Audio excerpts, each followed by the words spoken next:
could you do the roll call for us? Sure.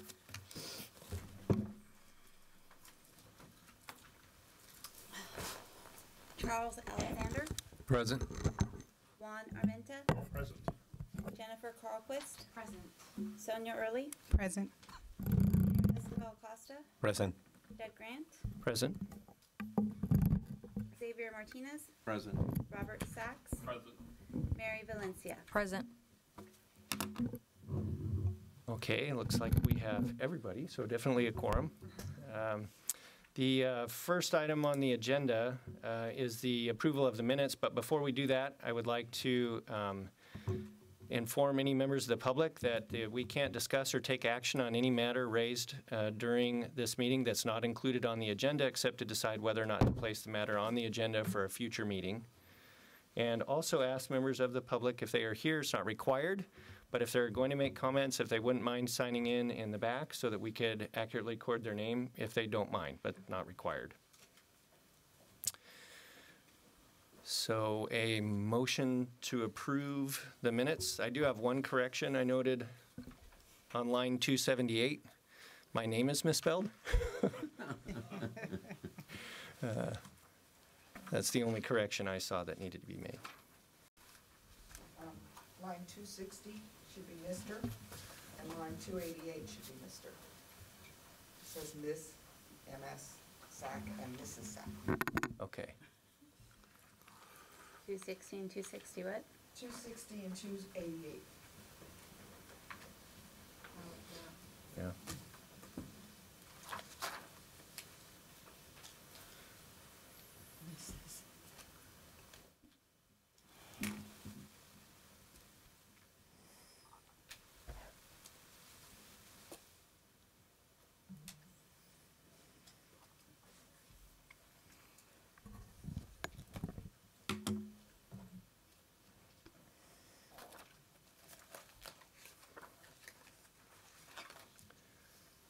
Any other corrections?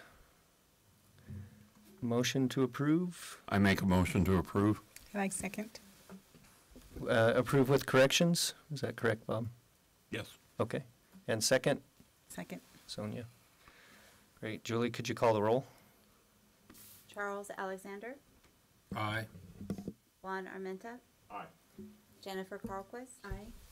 Sonia Early, Aye. Javier Escobar Costa, Aye. Jed Grant, Aye. Xavier Martinez, Aye. Robert Sachs, Aye. Mary Valencia. Aye. Sounds like the motion carries. The minutes are approved. So we do have a time certain for the hearing, so we could go on to the reports. And I'll note that any public comment? I didn't even make it 5 minutes.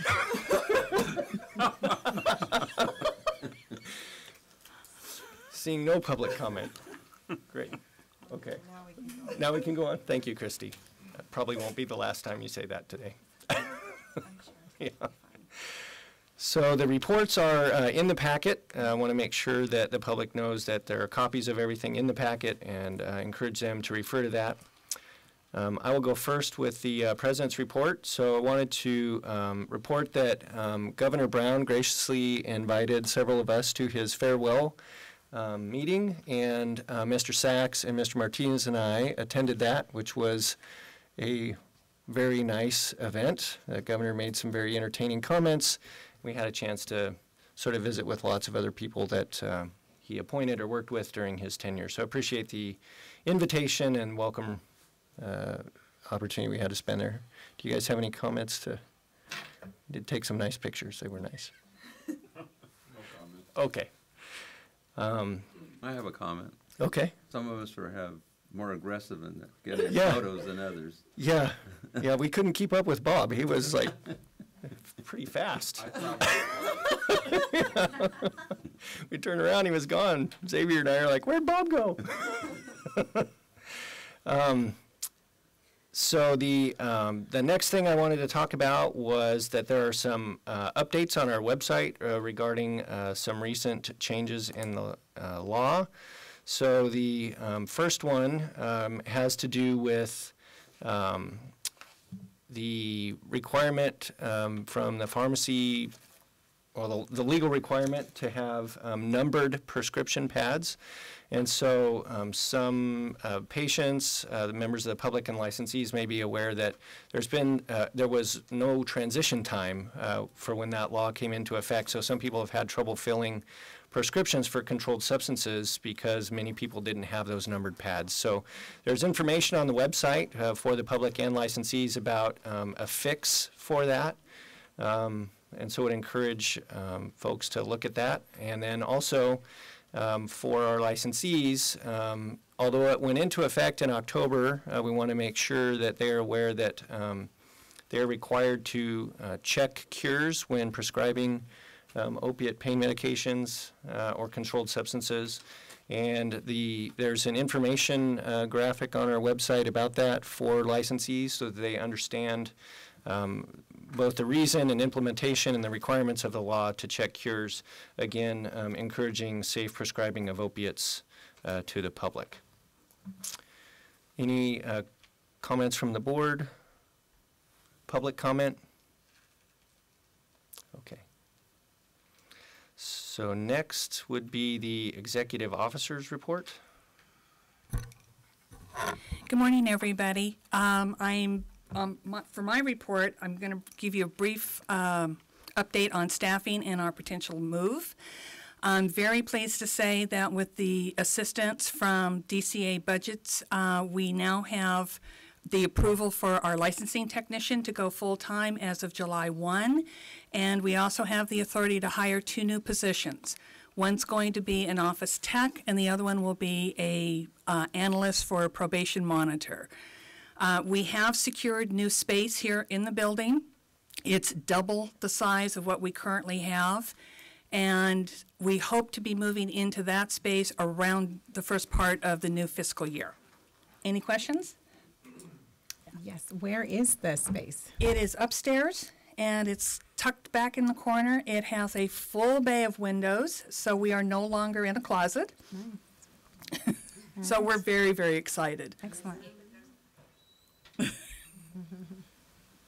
Excellent. Any other questions?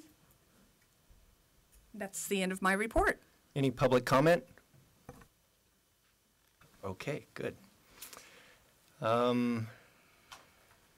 Next is the licensing program activity report.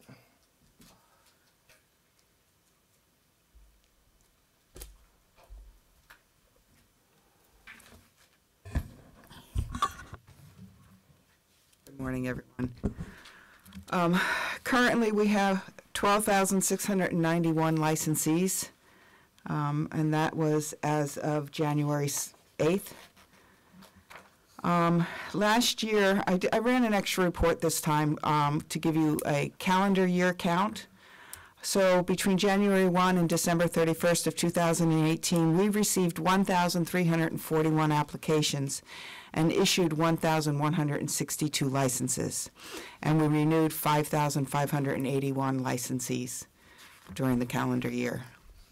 Is there a breakdown? Well, we have about 650 or so graduates from in-state schools. So is that an accurate breakdown? Maybe we get half of our requests for licenses or application for licenses from out of state, half in-state, or is it? I don't know if it's quite half. It's probably more. I mean, if you can go half if you're including people that are already licensed and are moving back into California that aren't new graduates. But in new graduates, we're probably looking at more like 80-20 split for California versus out of state. So 80% of our applications are from in-state? Yes. Okay. And that's for new graduates only, though. Okay. Yeah. Okay. Thank you. Between October 15th and January 8th, we received 285 applications and issued 281 licenses. For our pending workload, we're averaging about 56 days for reviews and actual issuing of licenses. And for review, we're currently at 38 days for reviewing. And that has to do with the influx. I mean, we've been getting, on occasion, we can get 20 applications in one day, which would push our review dates out because you have that one day where you have 20 applications and you have to get through all of those before you can move on to the next date. So that's tending to push our review dates out a little bit further than we like to see, only because of the influx of applications we've had. Okay, so I want to make sure I'm understanding your terms. So when you say review, that means that that's from the time the application is complete to the time that the license is issued? Is that what that means? No. For the actual review date, it's taking us 38 days from the time the application is received to the time we do the initial review. We were at 38 days. We're down now to about 32 currently, but we had gotten up to 38 days for that initial review. The actual licensing time is averaging about 56 days. So from the time we get the application to the time we actually issue the license is about 56 days. Okay, thank you for clarifying. I have a quick question. Yes. Do they slow down like mid-year since we have so many graduates coming at the end of the year? We haven't had a slowdown. This started back in October, and we haven't had a breath. Poor Sarah has had over 100 applications in her drawer since October, where she's just trying to keep up with them. I've been helping a little bit where I can when I have the extra time, but it's really nice that she's going to be going full time. Yeah. But she hasn't been able to get that 100 application down because of the amount that continues to come. When we think we're going to have a lull, then I get a call. We got another graduating class, and then, so they're all graduating at different times. They're not set like in December and May. Right. We had a class in December. We have one coming up in February. We have one, so they're changing their graduation time frames. Right. So we're constantly getting applications. It's not changing. It's not. We're not getting any lulls. And just so I know, is everything computerized now? And then the applications? The application, we do have the online application. We strongly suggest our applicants to please apply online. Right. We're still getting quite a few paper applications in. Okay. Right. But when they call us ahead of time, we always tell them, hey, you'll get into the review queue quicker if you apply online because the Right. date you pay is the date you get put into the queue. Excellent. So Okay. we're getting a lot more online applications. And then for the people who are doing paper copies, does that slow them down in terms of waiting for their check to process, or what's It's the not time? waiting for the check, it's the mail time. The mail time. So as long, whatever time it takes them for them to mail it, some of them will spend $20 and mail it overnight, and then Right. it's not really an issue, but Right. some people just put it in regular mail, and it could take an extra 5 days for us to get it, which is beneficial to us. It gives us more time. Okay. All right, thank you. Does anybody else have any questions? Any public comment? We're having a traffic jam. What is the maximum number of days in the regs that you guys have to process? Is it like 120 days or something? We don't have We don't have any. You don't? No, the Permit Reform Act used to require agencies to set minimum, maximum timeframes for processing applications, but that was repealed many years ago, so there's no longer requirements for hitting minimum and maximum. It's just that the department recommends we have goals set for meeting processing times, and those goals are kind of set by each board, so. And I know this is a staffing issue because it used to be like 30 days. You guys were always about 30 days. We're trying to hit 30 days. But unfortunately, as Anita said, with Sarah only being 20 hours a week and the work increase, it's really backed everything up. So once she goes full-time, we're hoping to be back down to that hard 30 days for the initial review. That's nice. And I found it interesting, 38 people, 91 years old or more. Is this true? Is that what that pie chart shows? The age by age? That's the age of the application. Oh, It's yeah, 91 I was going to days. go, oh my goodness. That's the Age of the application. Yeah. Okay, good. Thank you. So a lower number there is better. Yes, thank you. Other public comment? Okay. We will, thank you, Anita. We'll move on to the diversion program activity report. Okay, for the diversion program, as of December 31st, 2018, we have 10 participants in the program. Total to date participants is 151. Any questions on the diversion program? When's our new contract with Maximus? We are in the process of developing a new RFP that will be going out probably within the next couple of months. Then the potential bidders will submit their bids, so we don't know who the new vendor will be. But it should be in place by the end of the year. Do you know when the contract expires? End of the year.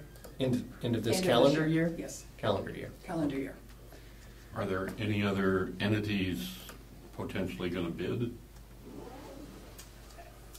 We anticipate there will be additional bidders, yes. Any public comment? Okay.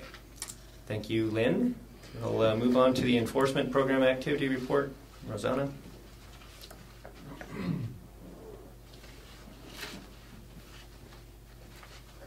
Good morning.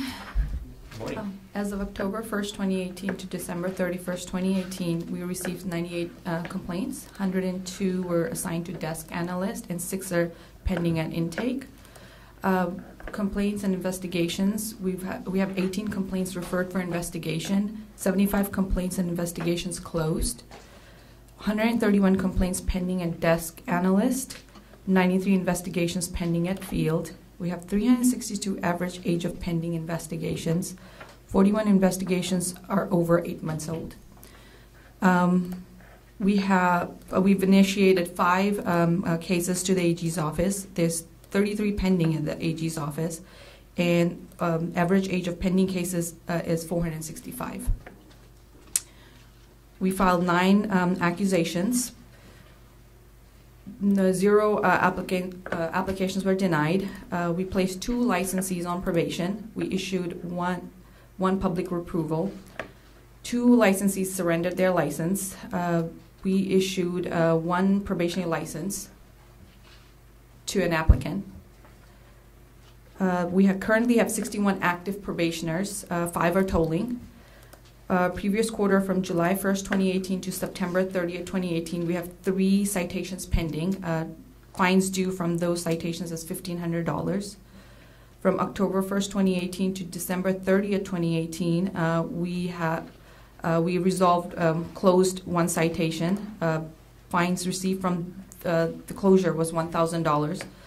Fines due from previous and current quarter of citations is $500. Any questions? On the age of pending cases at the Attorney General, Yes. did they give us any kind of feedback? I mean, 465 days, right? Yeah, and that's, they do provide us with a report. This is what we gathered from Breeze as far as from the time we transmitted it. There's stipulations that they negotiate, so there's different things, different reasons why these numbers increase the way they do. That's a long time. It is.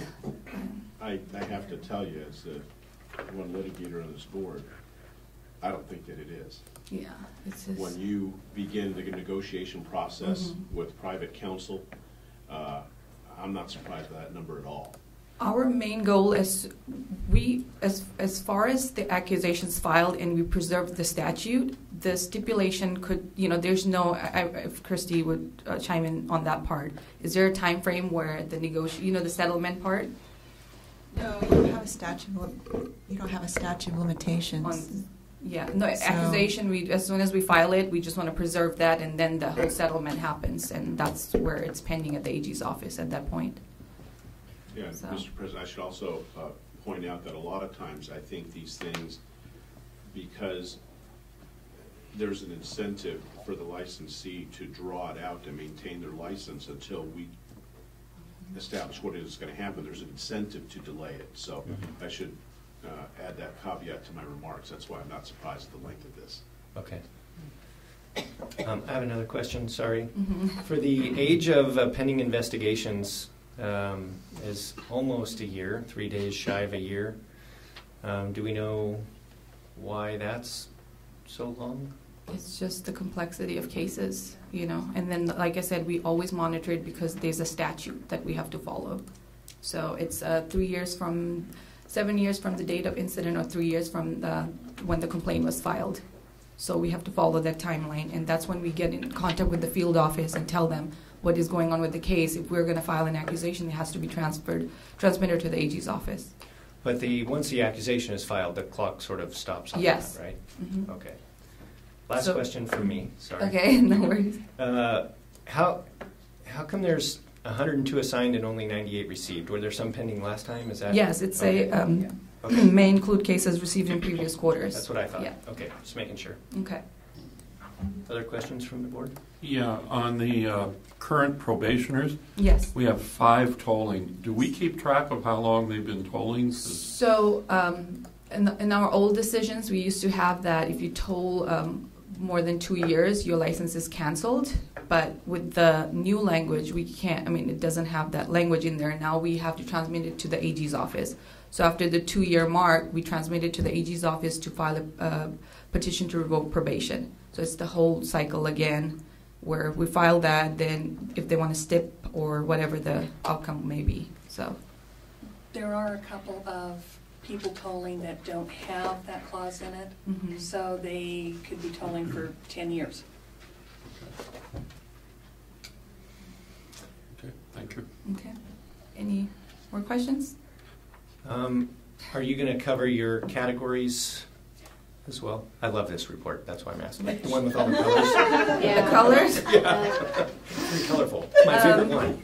That one, I can just say we, as from July 1st, 2018 to December 31st, 2018, we've received 211 complaints, and they're in various categories. Have you noticed any trends in any one category? I'm just looking at the numbers, they sort of look, negligence seems to, or incompetence seems to be the Yes, and biggest that's category. those are the majority of the complaints, and not all of them, become accusations or so. Just the categories of complaints. Yes. So some of them may not have any merit, but we still have to capture that in our report. Okay. I find this report very helpful in trying to monitor trends of what you. might be happening in terms Yes. of public protection. So thank you for putting it together. Okay, thank you. And I like the colors. Thank you. Any public comment? Okay. Thank you, Rosanna. Thank you.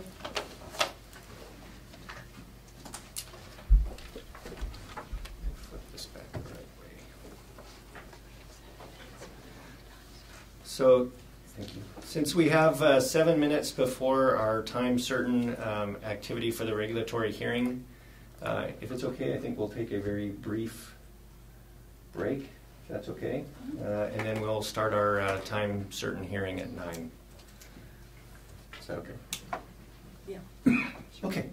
So, do I have to bang the thing? No. Okay. Let's start now. I'm new at this. Oh, no, I don't think, no. Okay, let's take a break for 5 minutes.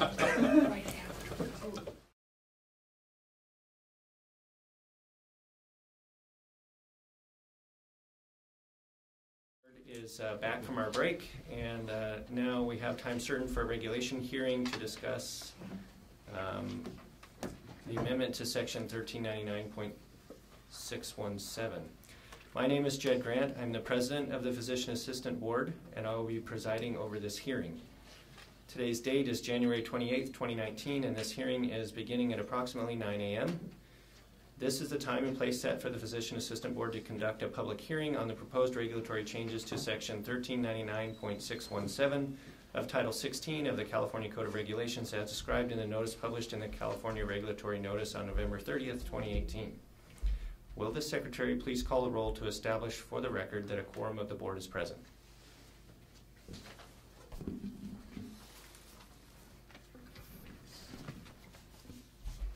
Charles Alexander, Present. Juan Armenta, Present. Jennifer Carlquist. Present. Sonia Early, Present. Javier Escobar Costa, Present. Jed Grant, Present. Xavier Martinez, Present. Robert Sachs, Present. Mary Valencia. Present. At this time, the hearing will be open to take oral testimony and or documentary evidence by any person interested in this regulation for the record, which is now being made by tape recorder. All oral testimony and documentary evidence will be considered by the Physician Assistant Board pursuant to the requirements of the Administrative Procedures Act before the board formally adopts a proposed amendment to this regulation or recommends changes which may evolve as a result of this hearing. If any interested person desires to provide oral testimony, it will be appreciated if he or she will stand and come forward and give his or her name and address, and if he or she represents an organization, in the name of such organization, so that we will have a record of all those who appear. It is the desire of the board that the record of the hearing may be clear and intelligible, and that the hearing itself may be orderly, thus providing all parties with fair and ample opportunity to be heard. Are there any questions concerning the nature of the proceedings or the procedure to be followed here before we begin? If not, we'll proceed to consider the board's proposed regulation. Is there any person who would like to testify? If so, please proceed to the microphone. Seeing that no one desires to give any testimony, then the hearing is now closed. Okay. Moving on to agenda item 5B. This is discussion and possible action to amend Title 16, California Code of Regulations, Section 1399.617, the audit and sanctions for non-compliance. Anita. Thank you. The regulatory proposal was amended to help strengthen the board's CME compliance by requiring the licensees to report within a specific time frame and to provide accurate and complete information in response to the CME audits, and also to provide the board with additional enforcement mechanisms for the CME audits. So previous to this amendment, if somebody didn't comply with the CME audit, they didn't respond, we would reach out to them at least 2 times, sometimes 3 times, and when they didn't respond that way, we would then issue a citation and fine and an order of abatement. If they complied with the order of abatement, we would then have to cancel the citation and fine because there was nothing in our regulatory statute that said we could still fine them. So this amendment changes that. So even if they complete the order of abatement of the citation and fine, we'll still be able to collect the fine that was initially issued. So are there any comments about how much are the fines? The fines range anywhere from $250 to $750. If they just don't comply, it's a straight $250. Okay. If they are non-compliant or their CME certificates, let's say they're not NCCPA certified and they're doing the 50 hours of Category 1, if those 50 hours are done outside of the time frame of their renewal period, then they would get $250 fine for being outside the renewal period and $250 fine for falsifying their renewal document. That's where the $500 would come in. And the $750 again it's tacked on based on how they've completed their CMEs. At what point? Oh, I'm sorry. Go ahead. Has the fine structure been reviewed? Has it been there for 10 years? No, it was just, we had never fined for CME compliance before, so it was discussed with Lynn, correct? And Lynn determined that first offense non-response would be $250, and then increments of $250 based on what their level of non-compliance was. Okay, thank you. At what point does it be considered unprofessional practice, like if they just don't pay the fines, or at what point do we say, okay? If what happens is that if we send out a citation and fine for non-compliance, if they don't comply by their next renewal cycle, they can't renew. Okay, so there's a hard stop somewhere. There is a hard stop. We go in and I work very closely with Rosanna on this. She'll tell me, hey, I have, and this goes for any citation and fine, not just for CMEs. So when she says I have somebody who hasn't paid their citation and she gives me their renewal date, so I go in about 120 days before they're due to renew to see if their renewal documents have come up, and once they do, I put a manual hold on them and put a note in the file that they can't renew until their citation and fine is paid. Okay. Other questions from the board? Okay. So we do have a, I'm sorry. motion. The motion is to direct staff to take all steps necessary to complete the rulemaking process, include the filing of the final rulemaking package with the Office of Administrative Law, authorize the executive officer to make any non-substantive changes to the proposed regulation, and adopt the proposed regulation as originally noticed. Do I have a motion? I'll put that motion forward on behalf of Second.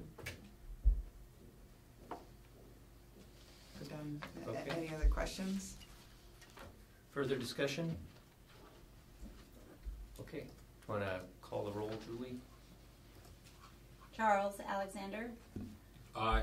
Juan Armenta, Aye. Jennifer Carlquist, Aye. Sonia Early, Aye. Javier Escobar Costa, Aye. Jed Grant, Aye. Xavier Martinez, Aye. Robert Sachs, Aye. Mary Valencia. Aye. Right, sounds like the motion carries. So I think now we should go on to item 7, which is Department of Consumer Affairs Director's Update.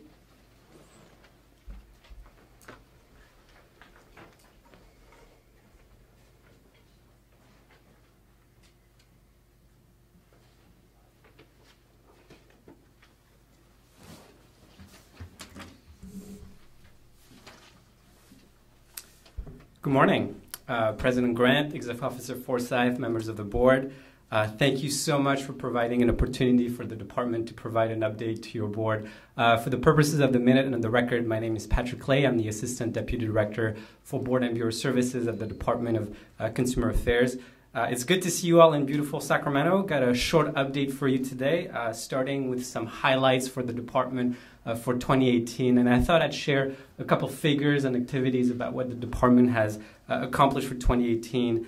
This past year, we convened 9 licensing and enforcement work groups, which, as you know, are work group meetings with staff from all DCA boards where they shared best practices in the areas of licensing and enforcement. We also had 3 substance abuse coordination committee meetings, which helped redefine some standards around drug testing for substance abusing licensees. We also had 4 directors' quarterly meetings, an opportunity for executive officers and bureau chiefs to meet directly with Director Grafilo and members of the executive team. And we also had 2 board member leadership teleconference calls, which were calls with board presidents and vice presidents with Director Grafilo and the executive team. We hope these activities were helpful in fostering additional collaboration between boards and the department, in collaboratively furthering our mission of protecting California consumers. We are always looking for ways to create positive collaboration with our partner boards, so if you have any feedback about what you'd like to see for 2019, feel free to reach out to us and give us some feedback. Related to highlights for 2018, the department has related its 2018 annual report, which we invite you to review if you'd like a more comprehensive list of the department's activities throughout 2018. You can see the DCA annual report at www.dca.ca.gov. My next note is regarding the governor's transition. And as you all know, on January 7th marked a new era for our state. We sworn in Governor Gavin Newsom as the 40th governor for the state of California. We at DCA are honored to be able to be part of this new team. Our department is looking forward to work with the new governor and his team to do all that we can to further the governor's vision. The department has met with the transition team, and many new and familiar faces have been appointed to positions with the governor's office. As for current gubernatorial appointees, the message is that there is no action on your part needed, and to continue the work that you are doing. And if we hear anything new on that front, we will make sure to let you know as fast as possible. My next update is regarding the governor's budget, and on January 10th, the governor released his budget outlining his fiscal priorities for the state. It is based on the driving idea of a California for all. The governor's budget proposes to pay on debts and pension obligations. It continues to build up robust budget reserves while making significant investments in housing, childcare, healthcare, preschool, higher education, and making some significant changes in the areas of prescription drugs.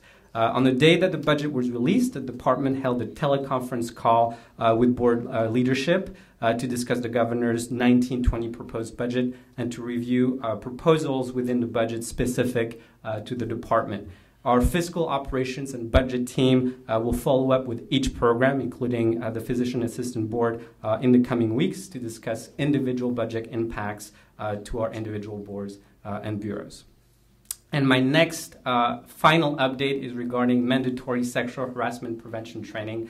2019 is a sexual harassment prevention training year for the Department of Consumer Affairs. This means that all employees and board members are required to complete this training this year, even if it was completed last year. The training is online, interactive, and can be completed at your convenience. If you have any questions about registration, you can contact your executive officer or a member of the Board and Bureau Services team. We'll be happy to help. We just want to make sure that the department and all of our affiliates do our utmost best to ensure a safe workplace environment for all. And that concludes my update, and I'm happy to take any questions that the board may have.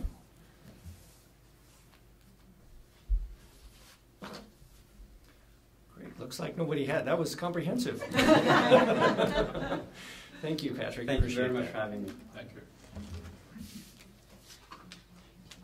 Yep. We're going to move on to item number 19, which is the budget update from our DCA budget analyst, Marie.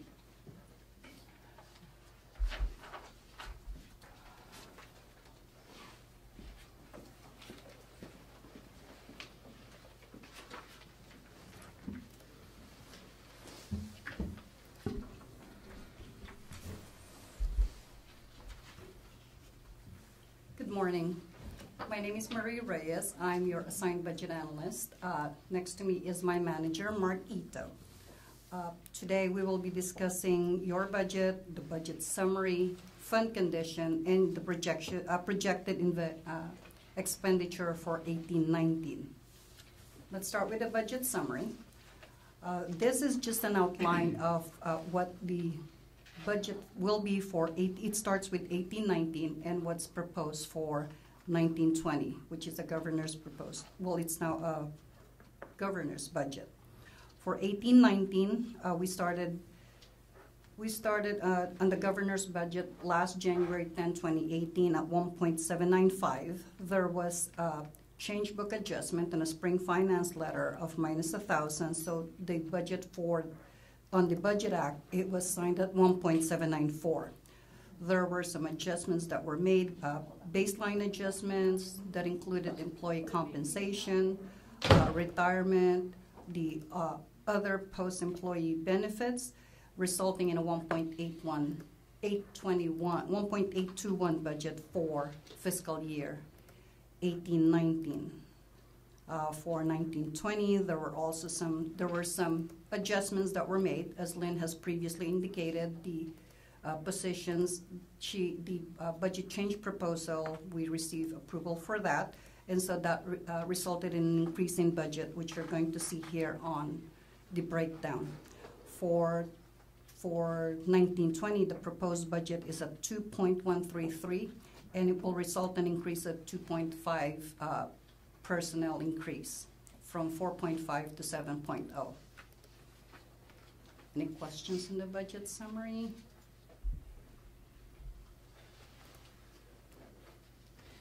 I do have one. Yes. Sorry, we always look at Xavier because he's our That's why I go to that I first. don't even hope to understand half of what he says, but the change book item reduction of 1,000. Could you could you explain what that is? I'm not sure what that is. Good morning, Board President. The change book, let me go over the change book to kind of start out with. So governor's budget, when it came out in 18-19, the change book items are anything that changed after the governor's budget came out last year and when the Budget Act was signed. So that particular adjustment, the CCSD technical reduction, when the Bureau of Real Estate left the department and became the Department of Real Estate, during the spring finance letter, during that change book time, some personnel from the admin needed to be shifted over to the Department of Real Estate. And with that, the admin costs went down for those folks, and then that was redistributed, that savings throughout the department to the boards through the same methodology that we do through pro rata, which is by a position ratio. Okay, thank you. You're welcome. I have one question. It's just the 2018 Budget Act, for 2019-20 at $1,794,000. That's not set until it's actually signed in June, right? So that could change? Yes, that. Okay. Right now, it's considered as a governor's budget. Right. This is the one that was put out last January 10th. And so there's going to be some adjustments, as you can see. Right. So the legislature could change it. Right. Okay. Absolutely. Yep. Yeah. Is that common? Yeah, well, the starting point for building the proposed budget is that $1.794 million, and then all these incremental changes were made to your budget based on, like the baseline budget, the one-time costs coming out. So the starting point of building your budget for next year is going to be what our starting point, that 1.794 plus all these incremental changes we made. So your starting point will be like where we left off last year is what it is. Okay. Yeah.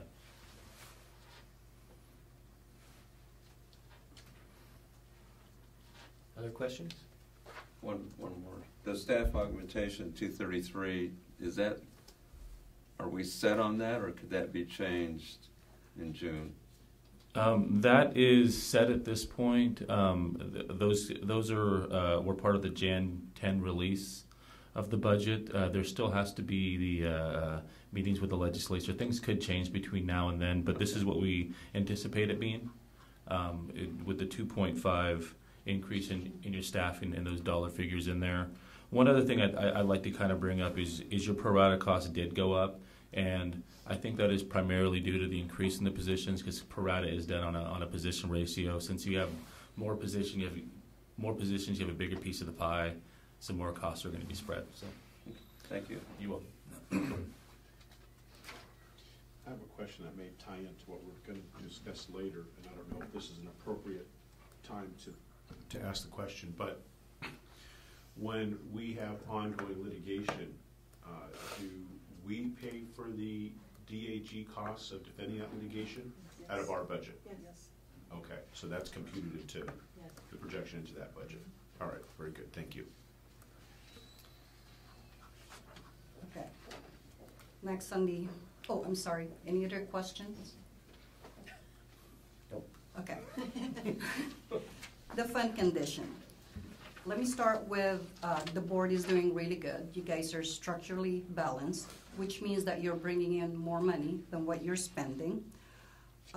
In here, you would see basically the past year, it's for 3 fiscal years, the past year, which is 17-18, our current year, which is 18-19, and what we anticipate 19-20 to be. By structurally balanced, I mean that the total revenue is higher than what's on the expenditure.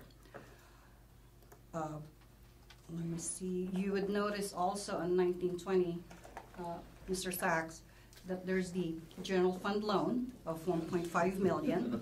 This is the best time. As we've discussed earlier, it's a really good time for that loan repayment because it puts you in a good position in the reserve. By the end of the fiscal year, it's going to be at 17.9, and that's due to the anticipated increase in staffing. So.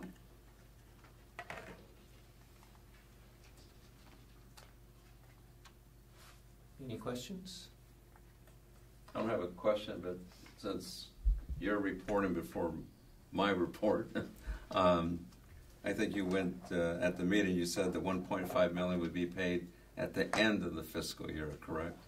Well, the usual one, unless there's a request or for it to be paid earlier, on standard, it's paid at the end of the fiscal year. Right.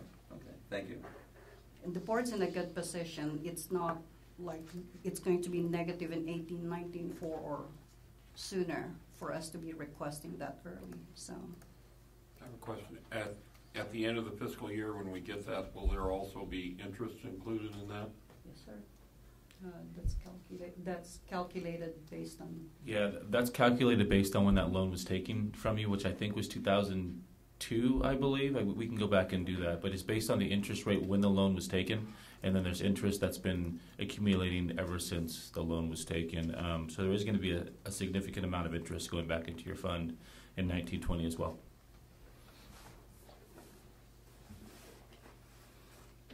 Other questions?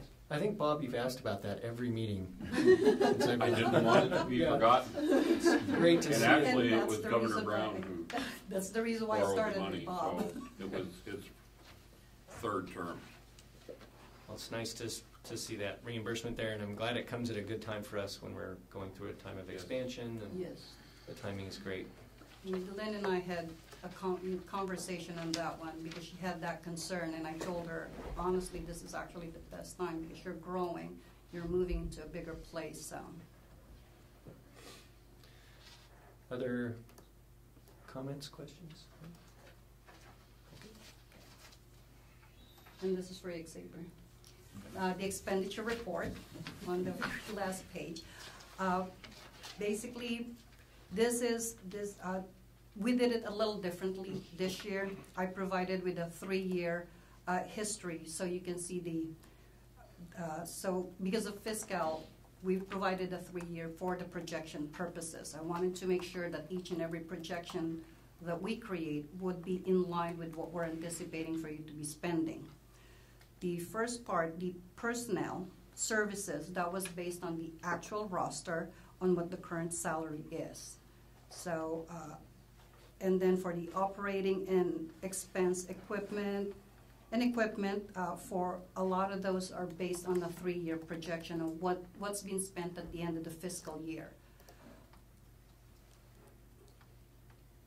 If you would notice, the Attorney General, it's at 465. It's normally 365. That's including the 90,000 baseline budget adjustment that was done. And by the end of the fiscal year, we're anticipating a surplus of 68,775.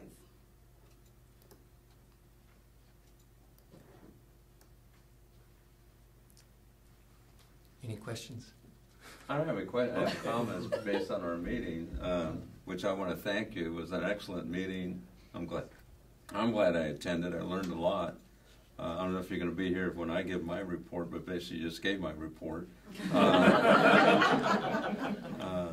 But I wanted to thank you. I mean, I thought it was excellent. I really appreciate the fact that you combined the application for additional staff into one, which seems to have sped it along quite a bit. So I think that was great. And then the other item that you did explain, or I don't know if you did, but the other gentleman did, about the variances in the report, that it's not a function, you know, there's more to it than just making some changes, and you were going to look into that. So I thought it was a very productive meeting, and I'm glad I'm another 20 minutes away if I can attend more meetings. So, but I wanted to thank you. So that was very good. Other comments, questions? I know you've been working closely with Lynn to do this with the repayment and growth and the augmentations that we've gotten. So I just want to thank you for your hard work. You know, I don't have a lot of interaction with you, but I know Lynn does, and I hear a lot about it. So thank you for all of your help. I know it's been very helpful to us. So thank you. Thanks. Awesome. Thank you, board members. Have a good day. Thank you. Thank you. Any public comment? Okay.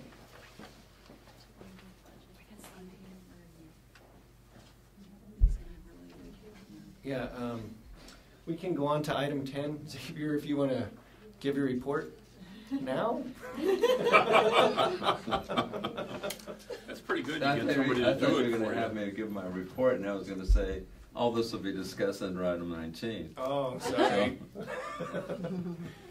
But I just want to just acknowledge that it was I thought it was a very excellent meeting, and I think they're doing a wonderful job now they understand it more, and they're looking to help us have a better understanding of the whole budget process. It's not as simple as when I deal with some of my clients. So It's a lot different. So, Complicated, I'm sure. yeah. Okay, public comment? Yeah, all right. Okay. Let's see, we have a time certain thing in a half hour.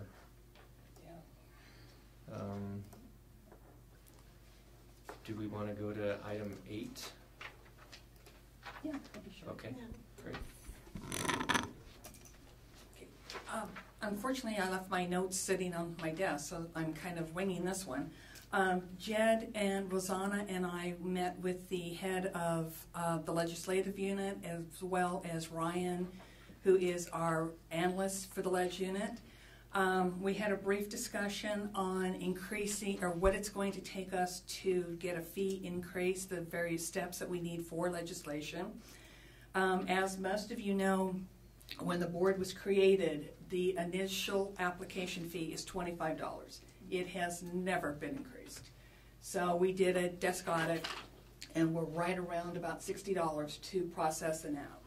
So we're going to be doing the steps to find an author to possibly do a increase, and the meeting woke me up.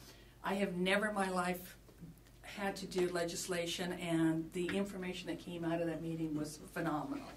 So there's a lot of work to be had. Jed and I are going to be scheduling some meetings and trying to get this started. So any questions?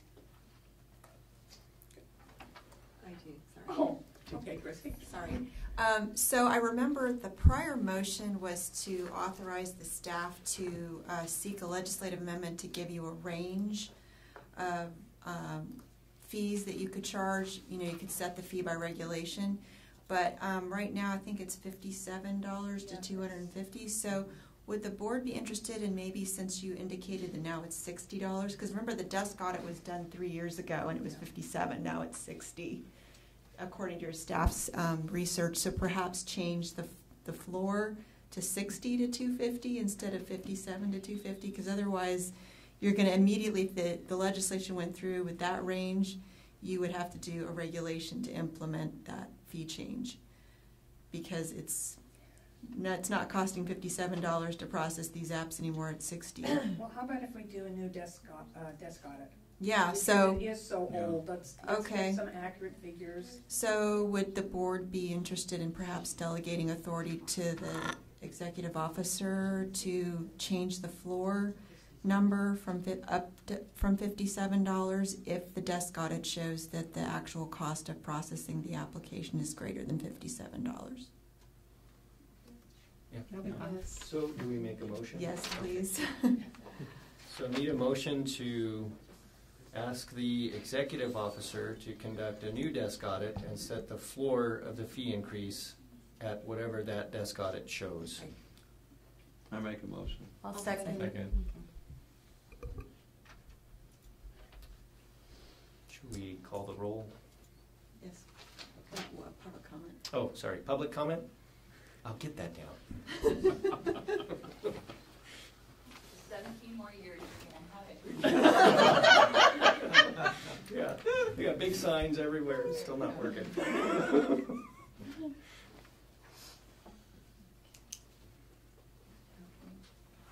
Okay.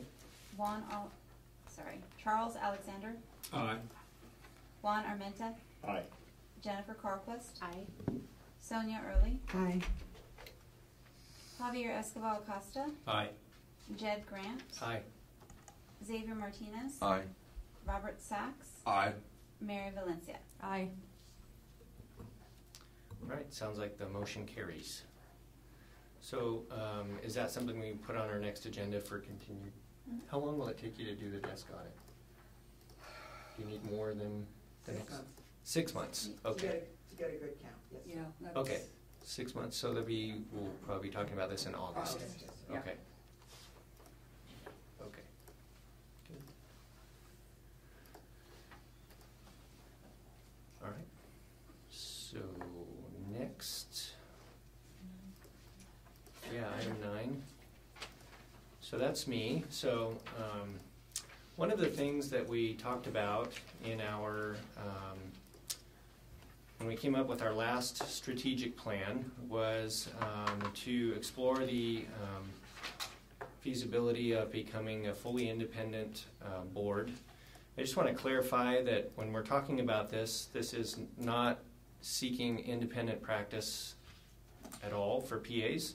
This is that our board would be completely independent from the medical board, which is consistent with the growth of the profession and optimal team practice if and when that comes to bear, and part of our strategic plan. We are grateful for the relationship that we have with physicians in our practice for the licensees and with the medical board for the board. We share lots of work and services with them, and we want to maintain that relationship. But there's some significant cultural differences between physicians and PAs, and some cultural differences from the medical board and PA board that sort of make it important for us to become fully independent. PAs are capable of self-regulation, just as other healthcare professions are, and especially those that maybe even began with committees within the medical boards like the PA board did. So PA practice has really matured to the point where it's appropriate for us to be fully independent and ensure that the best evidence-based protection of the public occurs through informed regulation of PA practice by this board. So this will eventually start with a gradual transition of shared services from the medical board to us performing those ourselves, and we're already on the road to doing that, which I don't think requires any legislation. Those are just agreements we have with the medical board that will share those services, and we'll begin to take more of those in-house as we have more staff. We did meet with the Department of Consumer Affairs. Lynn and Rosanna and I met with them regarding this idea and sort of what it involves, process and planning for us to become independent, and we discovered that this is a big project. In fact, there's a lot of preparatory work that has to happen to do this. Mary and I also had a conversation about this from her perspective. And so we sort of decided that probably this session would not be reasonable since the deadline was, I think it's today or tomorrow or something, to try and do it this session. So we need more research, planning, and preparation that we may be able to try to do this next session. So important things that would need to occur is meetings with stakeholders, particularly the CMA and the medical board. We did have a meeting with the medical board about this, which we reported on last meeting. Bob and I went and spoke to the medical board about this, and they were fairly receptive. But I think continued discussions with them so that they understand what we're doing and why. So those things need to occur, and we also need to determine what needs to be changed in the law to allow us to be fully independent. So right now, the only thing that we are required, and correct me if I'm wrong, Christy, but the only thing we're required to go through the medical board for is issues involving supervision and scope of practice. And so part of what optimal team practice is to move those sort of decisions to the practice level between the physician and the PA, where we think those decisions are best made from the people who are sort of on the ground seeing patients. So at this point, would like to have some discussion with the board members and see what they are thinking about all of this based on what we learned since our last meeting when we talked about this, and perhaps form a subcommittee or have some motion on a subcommittee to further pursue this. So, any questions or comments? Yes, sir. When's the next session? Is that after a recess or? Yeah, so it would be roughly this time next year. Well, I thought they went into recess. Don't they go away in September and then come back? Yeah, but the filing. But it's the whole year. All bills have to already be in by then. Okay, so it'll be this time next year. That's why I talked to Mary. She knows all about this stuff. Yeah, that's great. So are there any of the shared services that we can switch now without legislation? Yes, all of the shared services basically. They are via, I think, memorandum. I'm not sure. Yeah, I'm not sure, but they're not in regulation or legislation. We can change those now, which is important, and I think we're making progress on doing that. But This is much more about scope of practice and where scope of practice is determined, whether it's, you know, at the practice level between the PA and the physician, or at the regulatory level, which is kind of where we're at now. So, yes. Does that affect our budget for the next fiscal year if we start increasing costs? And what's the process for that? You don't have to answer everything now. I'm just asking about financial impact. Yeah. Obviously, bringing some of the shared services into the office, we're going to have to increase staff. So that's one of the things we will be looking at. Some of the shared services I would like to leave with medical boards, such as our IT. They do a small amount of our cashiering, and I don't think that is as critical.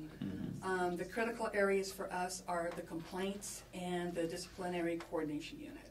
So that's going to involve increased staff. So yes, our budget is going to be, we're going to have to take a serious look at it. I have a question. Is there any way we can get a breakdown of the things that you think should remain shared and shouldn't, and then we can kind of analyze it? Sure. That would be a good place to start. And also the two things that the president mentioned, supervision and what were the two things that you said need to be? Scope of practice Okay. and supervision. Got it. Thank you. Would that change the board composition in terms of PA, medical board representation on the board, or does that stay? It might. That's a great question, and so that's sort of one of the questions that we need to figure out, is would there be any change there? Right now we have an ex officio member of the medical board, but that position is not filled. And I think it expires, it sunsets, I think, so that in the next few years. Oh, okay. So regardless of what we do, that I think sunsets. I think for me, the first step in this would be to have a motion to direct our council to explore all of the things that would need to be changed in the law to do this. So, you know, if anybody wants to make that motion. I'll make the motion. Okay, second? Right, second. Our second. Okay. So can we, any public comment?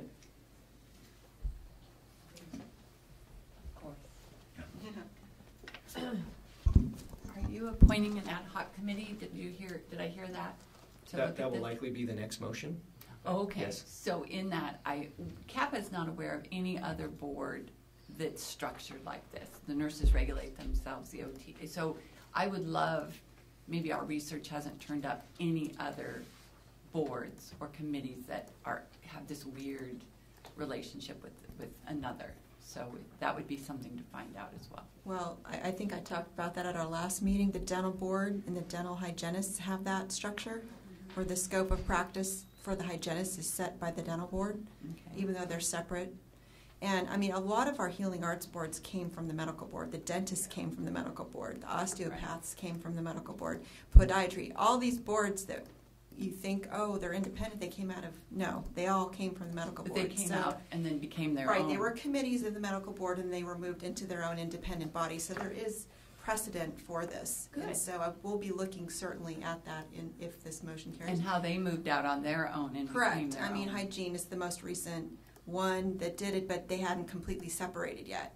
So I'm going to be looking at all those scenarios, but there are various provisions in the Practice Act that mention medical board involvement, like that this board is within the jurisdiction of the medical board, it says in the Practice Act. Right. So that would need to be changed, for example.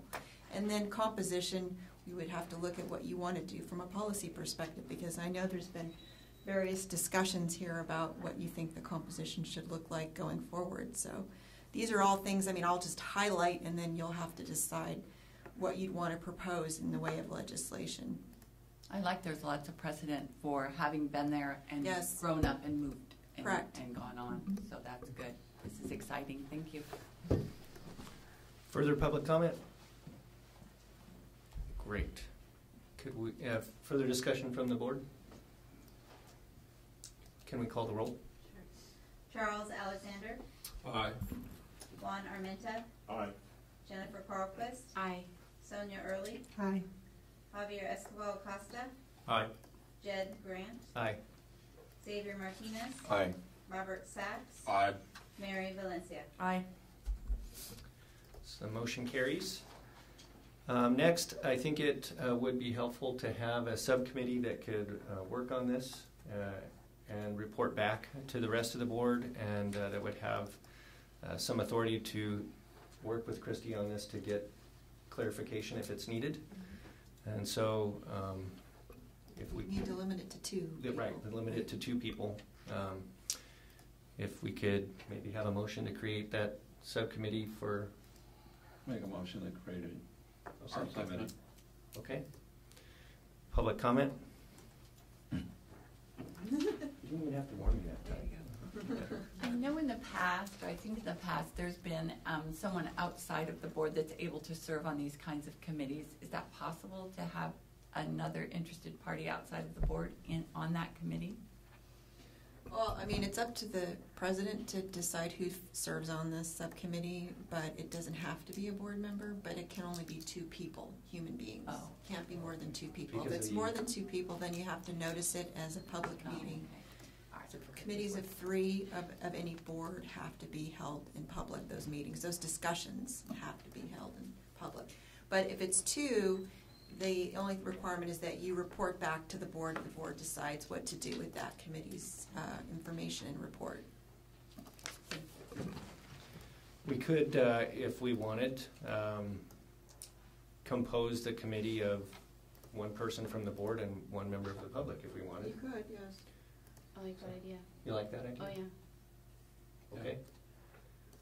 So, I mean, if you want to, you can leave it up to your discretion to appoint those 2 persons and notify them in a later date. You don't have to make the decision right now.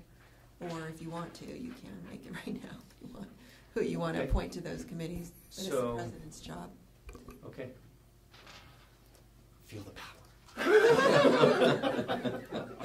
So the motion would be to create the committee, and then I could appoint the members of the committee at a later time, and they'll report back to the board at each meeting.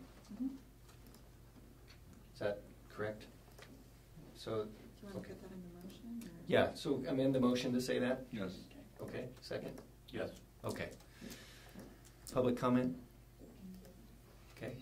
You gonna call the roll, Julie? Charles Alexander, Aye. Juan Armenta, Aye. Jennifer Carlquist, Aye. Sonia Early, Aye. Javier Escobar Acosta, Aye. Jed Grant, Aye. Xavier Martinez, Aye. Robert Sachs, Aye. Mary Valencia. Aye. Great. Motion carries. That is good. Yeah, 10 till. So we have time certain on a closed session item. So at this point, I think we'll take a 10-minute break. Everybody get refreshed, and then we'll go into closed session at 10 o'clock. So pursuant, it's this one, right? Yes. Okay, doing both. So do I do this when we come back and go into closed session, or do I do it now? Okay. Okay, we'll be going into closed session pursuant to section 11-126C3 of the Government Code. The board will move into closed session to deliberate and take action on disciplinary matters. Also pursuant to section 11-126E of the Government Code, the board will move into closed session to receive advice from legal counsel in the matter of Mary Johansson versus the State of California Department of Consumer Affairs Physician Assistant Board et al. From the Superior Court of California, County of Los Angeles, case number BC 652433. So when do you expect it? We expect to return from closed session. Why don't we do all of closed session at that time and just come back from closed session after lunch. So at 1 o'clock, we expect to be back in open session.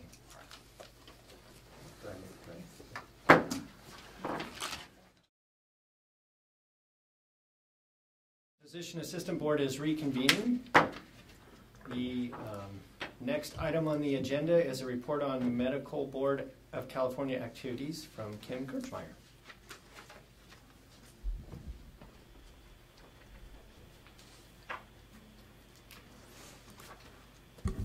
afternoon, and thank you for having me here again.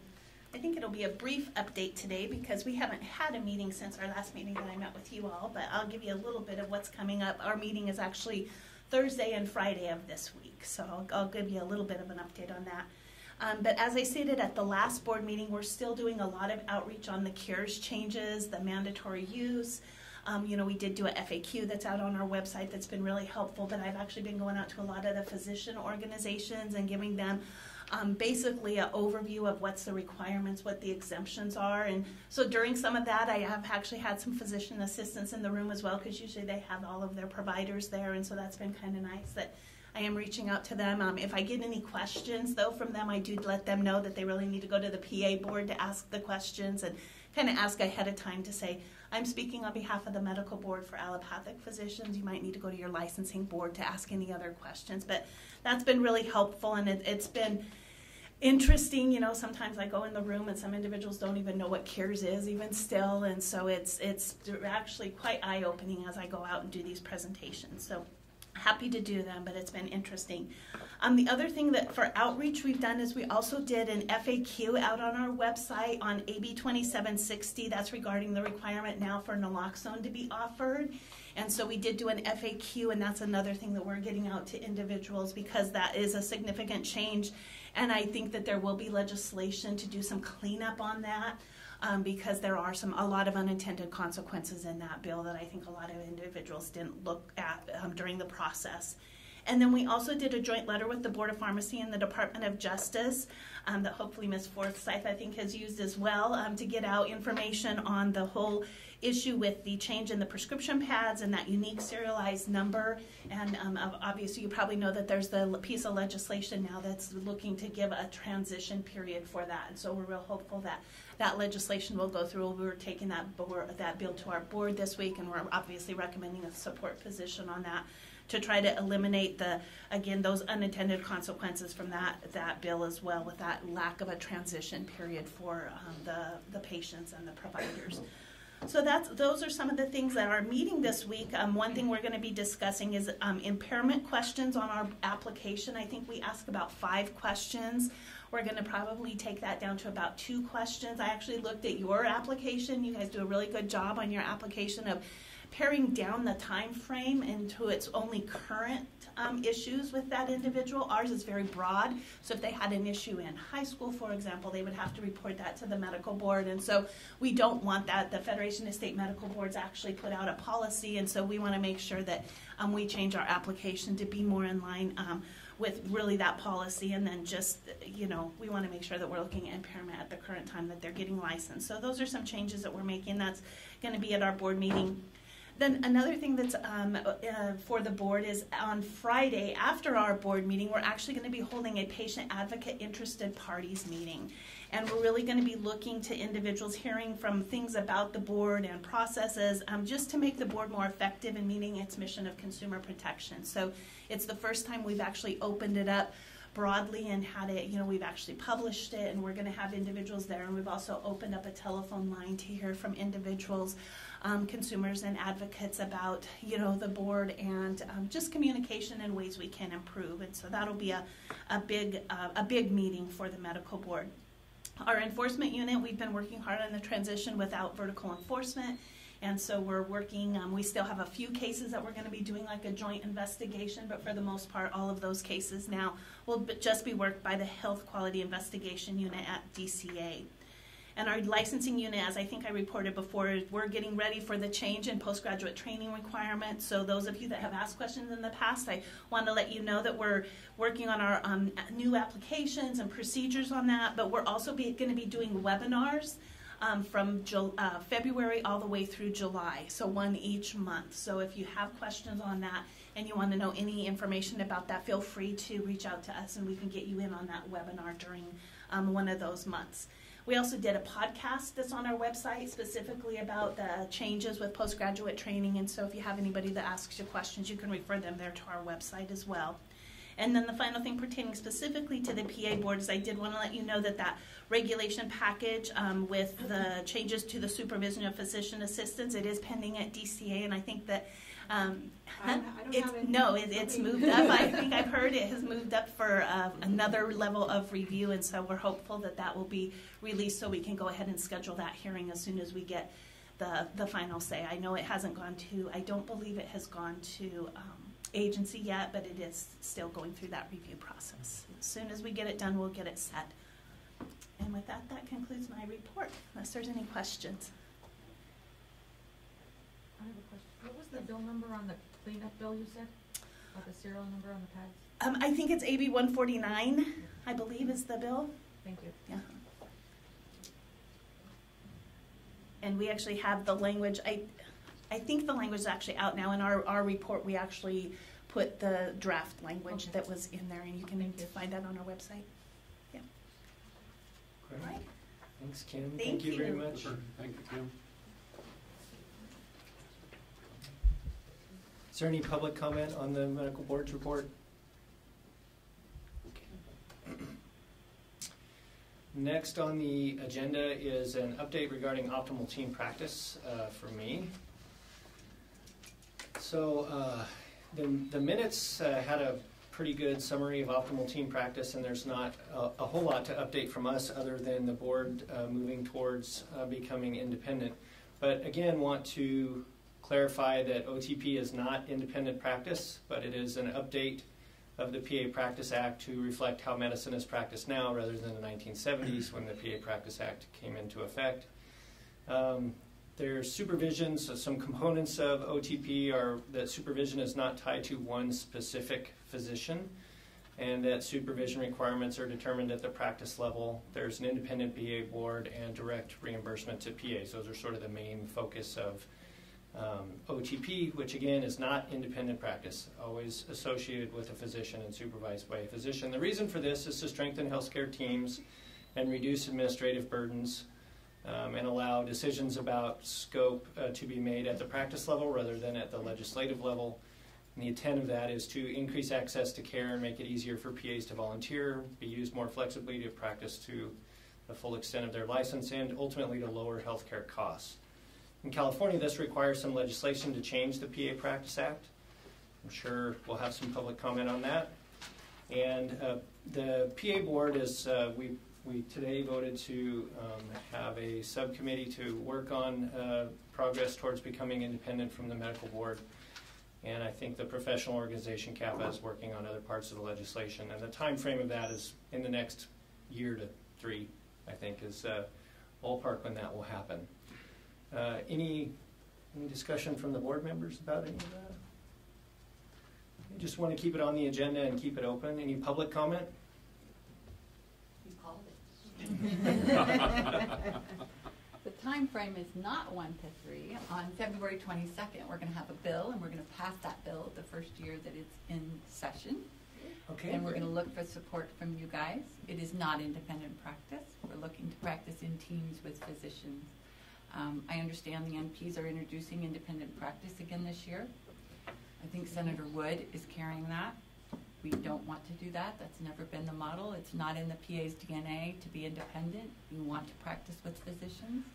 So we're going to continue that mantra that we've been talking about with CMA and the medical board for 30 years or so, that we are trained in the medical model. We're part of a team. We want to stay part of the team. We just want all those burdens that make you uncompetitive, and we were talking at lunch that there is some competition issues. So don't be scared. It's going to be good. It's going to be with physicians, and it'll all work out in the end. So do you have an idea of when we might see some language on that? Our CAPA at Napa conference is the 23rd of February. The language is into Ledge Council, but we all know that they're going to do some stuff with that language. Okay. We also put in a spot bill as it relates, because for all sorts of reasons, we've got another little spot bill in there.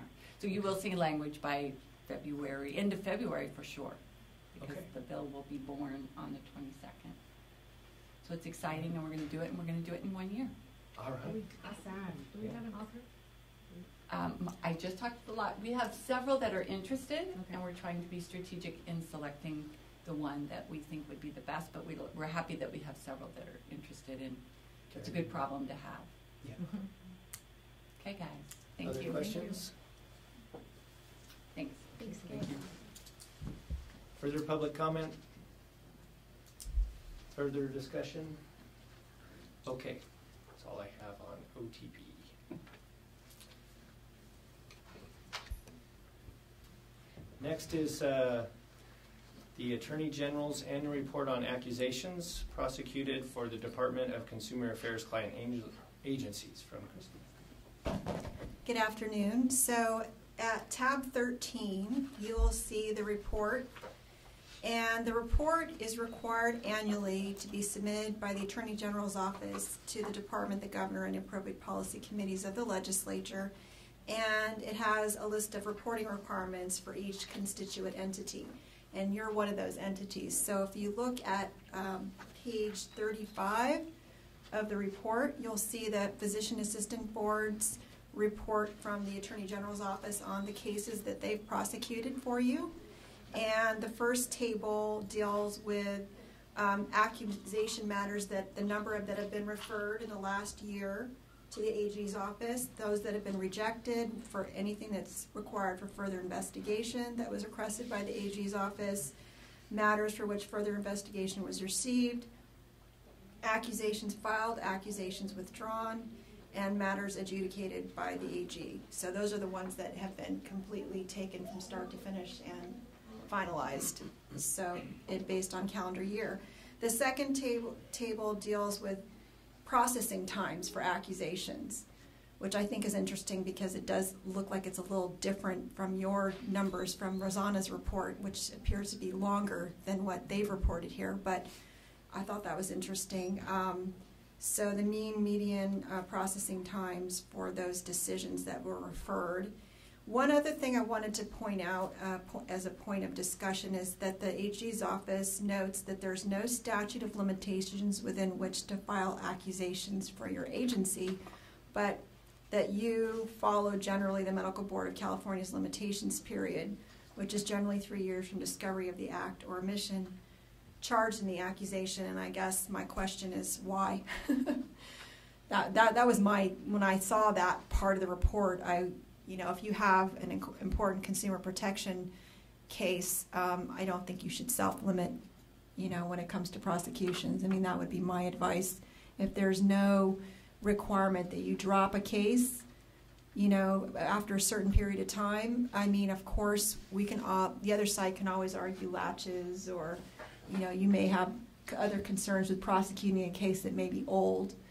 But I don't think you should put an arbitrary number in when you should be looking at the facts of your case, how well you think you'd be able to prosecute it based on available witnesses and evidence, and whether from a resource perspective it makes sense. All those normal prosecutorial discretion decision-making processes, I don't think your executive officer should be bound by the medical board's statute of limitations. It does not apply to you. That's my advice anyway. Their own report says it doesn't. So.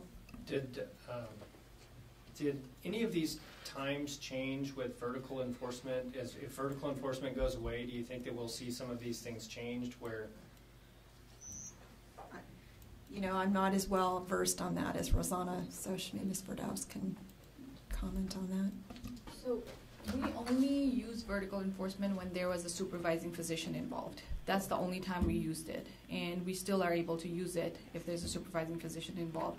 And as far as their time, how they're calculating their times, how we calculate it in Breeze is from the time that the complaint was received to how long the investigation took to when it was transmitted. I don't know, are they calculating just when the case was transmitted from the field to the AG's office? Yes. Yeah, okay, so that's why their timeline is, so.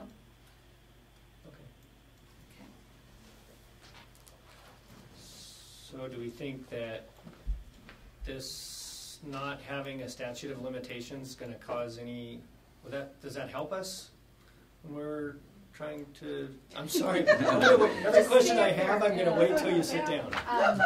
I believe it does, because there's matters where if a patient death occurs, I mean, we have a lot of CDPH cases that are coming now, and once we say that we lost this past statute, we can't pursue this case anymore.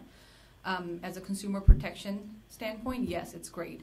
But then as far as prosecuting a case, we still have to put an in-house policy where we have to tell the field office, there is a timeline. You shouldn't be sitting on this just because there's no statute of limitation. So that's another thing we have to establish in-house to tell them that it should be, investigated and moved on. So, because it does, the longer you sit on it, there's another, how do you prosecute a case that's old? Well, I think it's one thing to give direction to the field office that you need it done within a certain period of time from your perspective because of maybe the loss of witnesses and evidence and that sort of thing.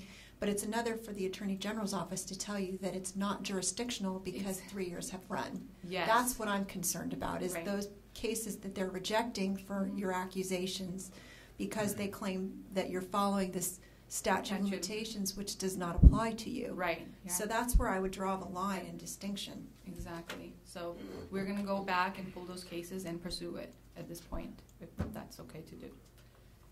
It's up to you. We're already working on it. Okay. Yeah. Great. Okay. Okay. Further discussion, questions, public comment? Okay. The next item on the agenda is discussion and possible action to initiate rulemaking for Title 16, California Code of Regulations 1399.525 and .526, I think. And 7. And 527. So the next three items, maybe we can just kind of do all those together. Good afternoon. This was our nightmare,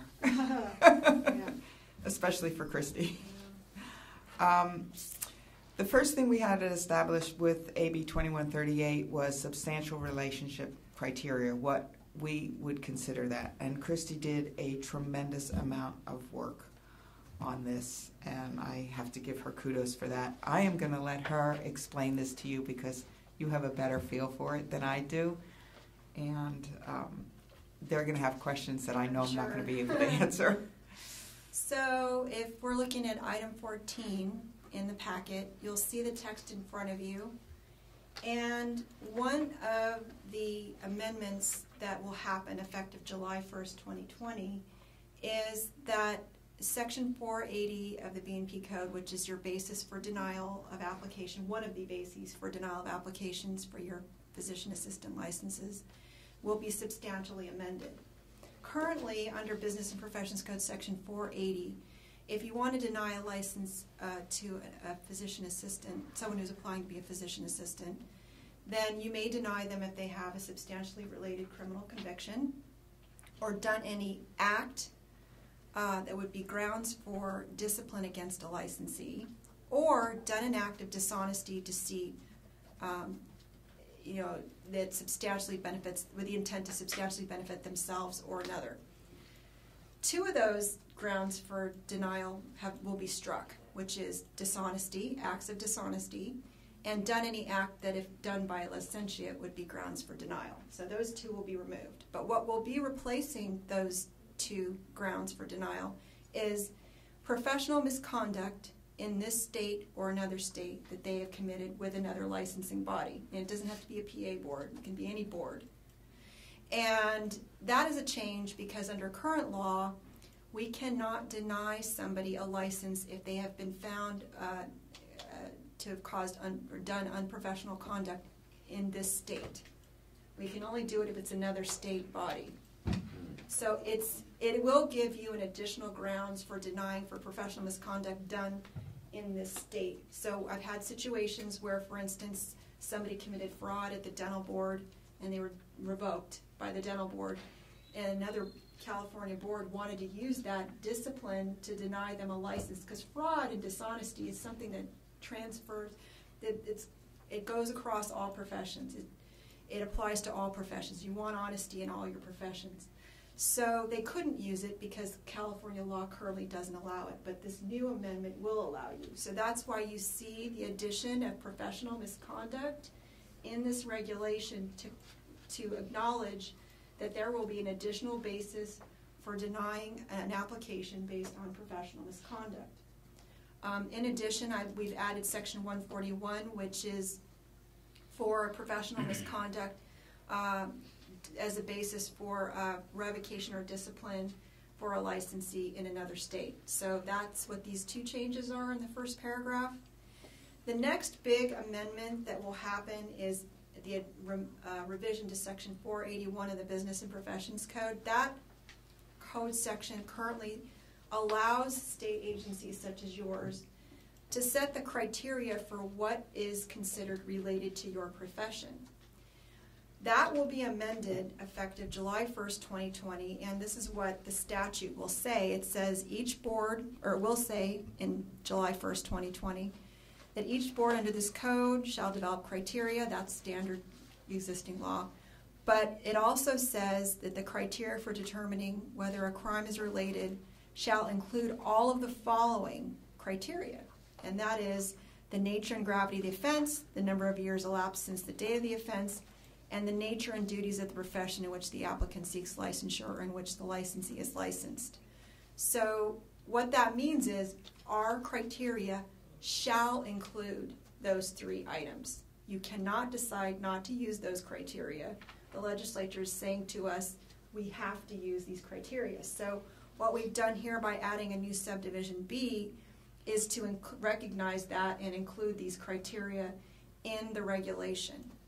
So that applies only to crimes. But remember, there are other grounds for denying a license besides a crime.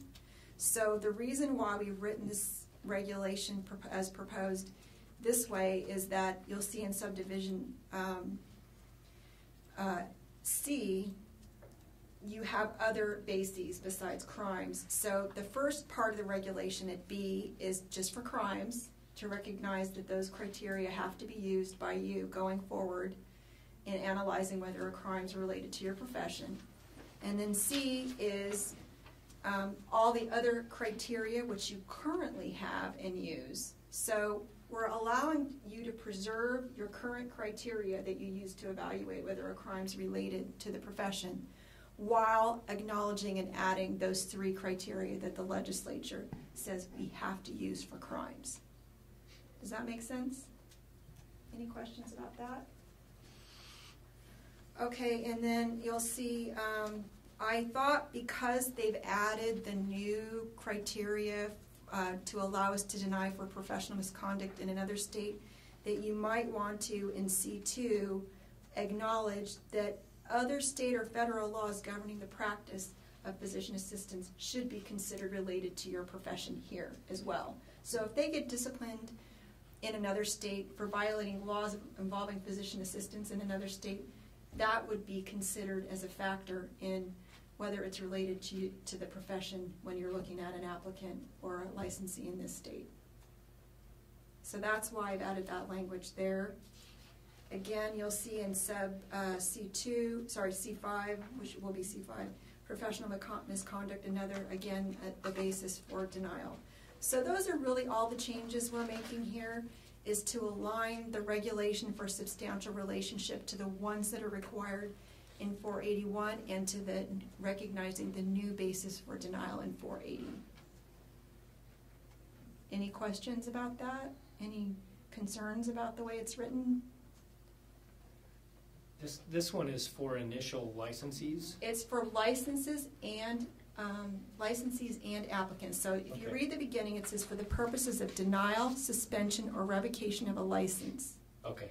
So everything in here applies equally to applicants and to licensees. So they're kind of tracking each other, except for crimes. Sub B, only Sub B applies to crimes.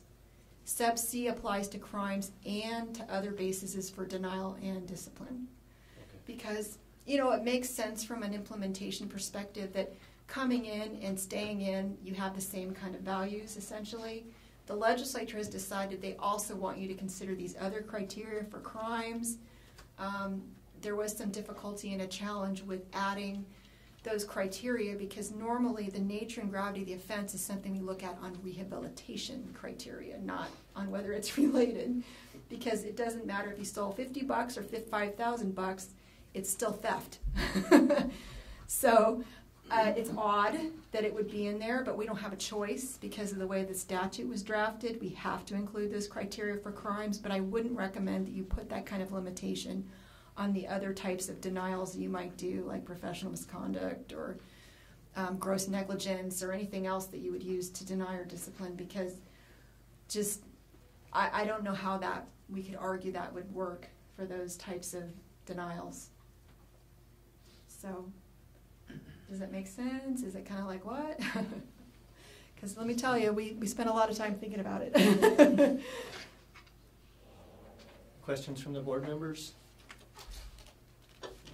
Public comment? Okay, so we need a motion, correct? Yeah, so we're asking for you to pass option number 1 in the bottom of the first page of the agenda item, that motion there. Approve the proposed regulatory text for section 1399.525. Direct staff to submit the text to the Director of Consumer Affairs and the Business Consumer Services and Housing Agency for review. And if no adverse comments are received, authorize the executive officer to take all steps necessary to initiate the rulemaking process, make any non-substantive changes to the package, and set the matter for a hearing. Or make the motion. Thank you. I'll second. Oh, Mary's done. Public comment? Further discussion? Will you call the roll, please, Julie? Charles Alexander. Aye. Juan Armenta. Aye. Jennifer Carlquist. Aye. Sonia Early. Aye. Javier Escobar Costa. Aye. Jed Grant. Aye. Xavier Martinez. Aye. Robert Sachs. Aye. Mary Valencia. Aye. Motion carries.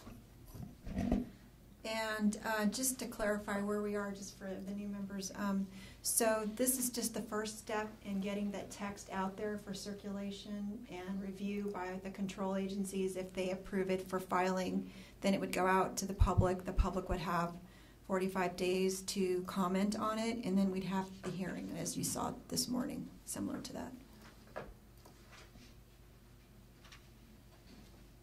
Okay. Should we move on to item 15?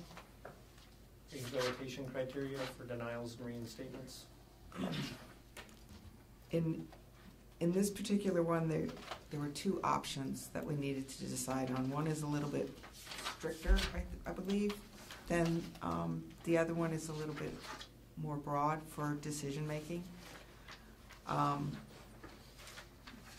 Christy, you have done all this work. I'm sorry. Right, that's okay. Yeah, let me tell you, this one was the hardest one in my view to understand and interpret, to fix the regulations so that they would be in line with the new changes in law. Currently under Section 482, the board has the authority to set the rehabilitation criteria for applicants and licensees. And 526 is for applicants, 527 is for licensees. So this regulation, unlike the previous one, they do break out applicants from licensees into 2 separate regulations, or you have. And the challenge here was under current law, you're just given general authority to write those rehab criteria in ways you see it fit for your licensing population. However, in July 1st, 2020, 482 will be amended significantly, and one of the things that the law requires is that, first of all, applicants cannot be denied a license if they've made a showing of rehabilitation. So the question is, what's a showing? And that takes you to the rehabilitation criteria we have here. In addition, 482 of the Business and Professions Code, and let me read it to you because it's a humdinger, let me tell you, it's a challenge. It says, each board shall consider whether an applicant or licensee has made a showing of rehabilitation if either of the following are met. Number 1, the applicant or licensee has completed the criminal sentence at issue without a violation of parole or probation. Number 2 is the board, applying its criteria for rehabilitation, finds that the applicant is rehabilitated. So you have to consider whether they've made a showing of rehabilitation if you find that they're rehabilitated. See how that's a little circular there? What happened is in the original language that was going through when the bill was first introduced, it originally said the board shall find that an applicant is rehabilitated if they've completed the criminal sentence without a violation, or if the board finds, after applying its rehabilitation criteria, that it's the person's rehabilitated. When it went through, I believe, the Senate Business and Professions Committee, that committee was concerned that by writing the words shall, that they had removed your discretion. And so they changed the introductory sentence to the board shall consider whether. Now, consider whether means discretion. So what should have happened is B2 should have been changed probably to make it clearer. So the challenge was to understand what the legislature may have intended by changing the text there in order to amend your current regulation, which if you look at we have 2 options for you. So we spent a lot of time, our office did, in consultation with the Attorney General's office, looking at how we would make this new amendment work when it seems a bit like challenging and circular. And so what we did was we came up with 2 options.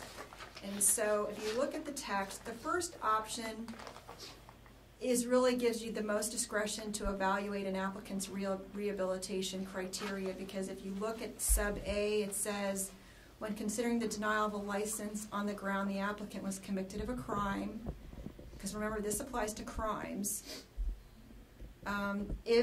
whether the applicant has made a showing and is presently eligible for a license, if the applicant completed the criminal sentence at issue without a violation of parole or probation.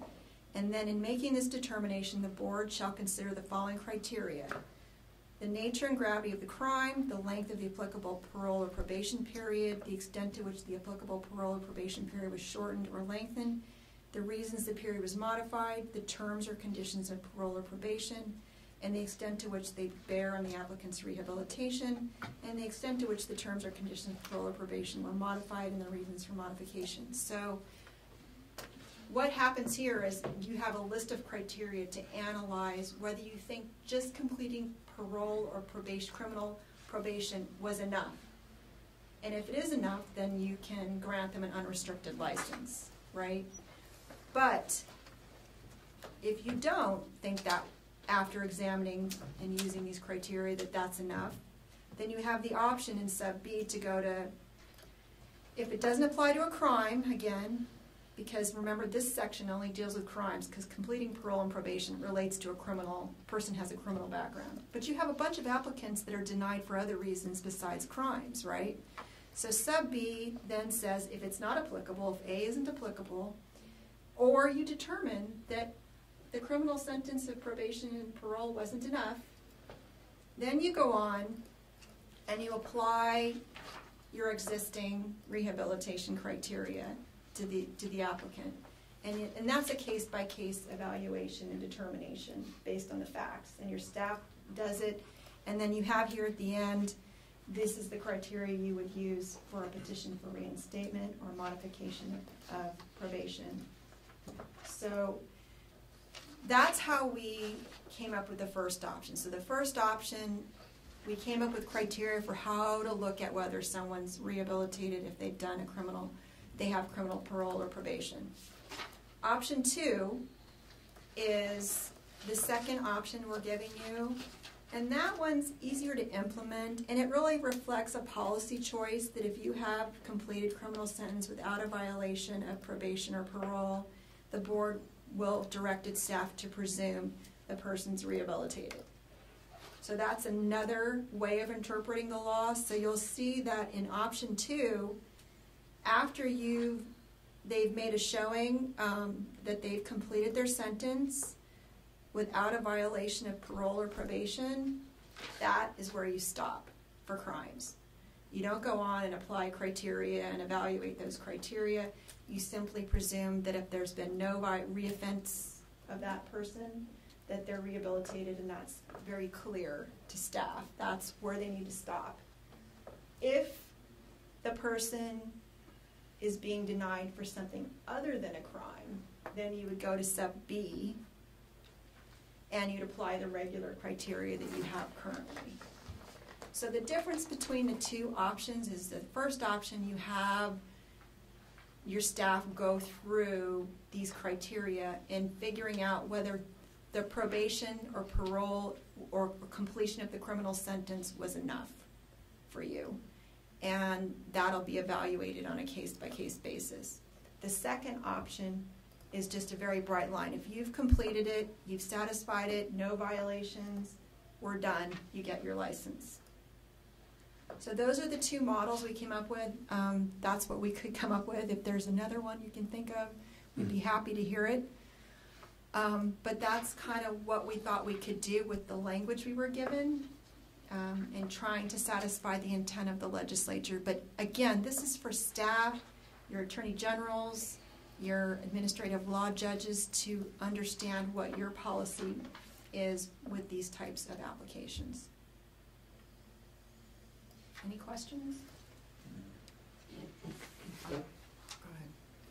I was just going to say that I think, satisfying criteria for criminal parole and probation sort of makes a person whole in terms of the general public, right? Mm-hmm. But we tend to hold our licensees to a higher standard because they are entitled to the public trust, right? Sure. So it seems to make more sense to me personally, and I would like to hear from the other board members, that option 1 makes more sense because you're looking more closely. Option 2 says you satisfied what it takes to be a normal member of the public, but we're trying to decide if we should trust you with a PA license and that the public will be safe with you. So we ought to look at these other things that we typically consider.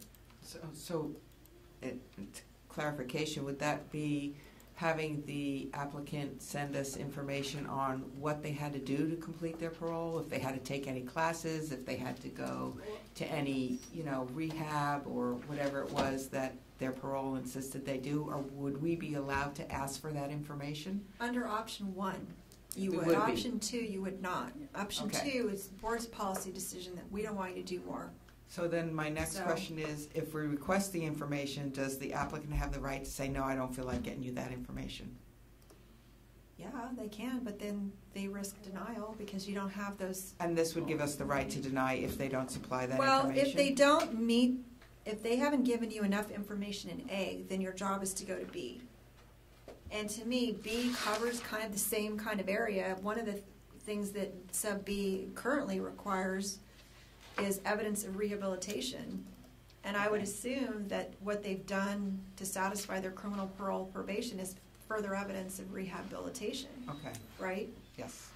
So, I mean, it's up to them because, again, applicants, the burden of proof is on them to say, I'm fit and I'm safe to practice. Right. So if they don't want to submit it, then they haven't met their burden of proof, right?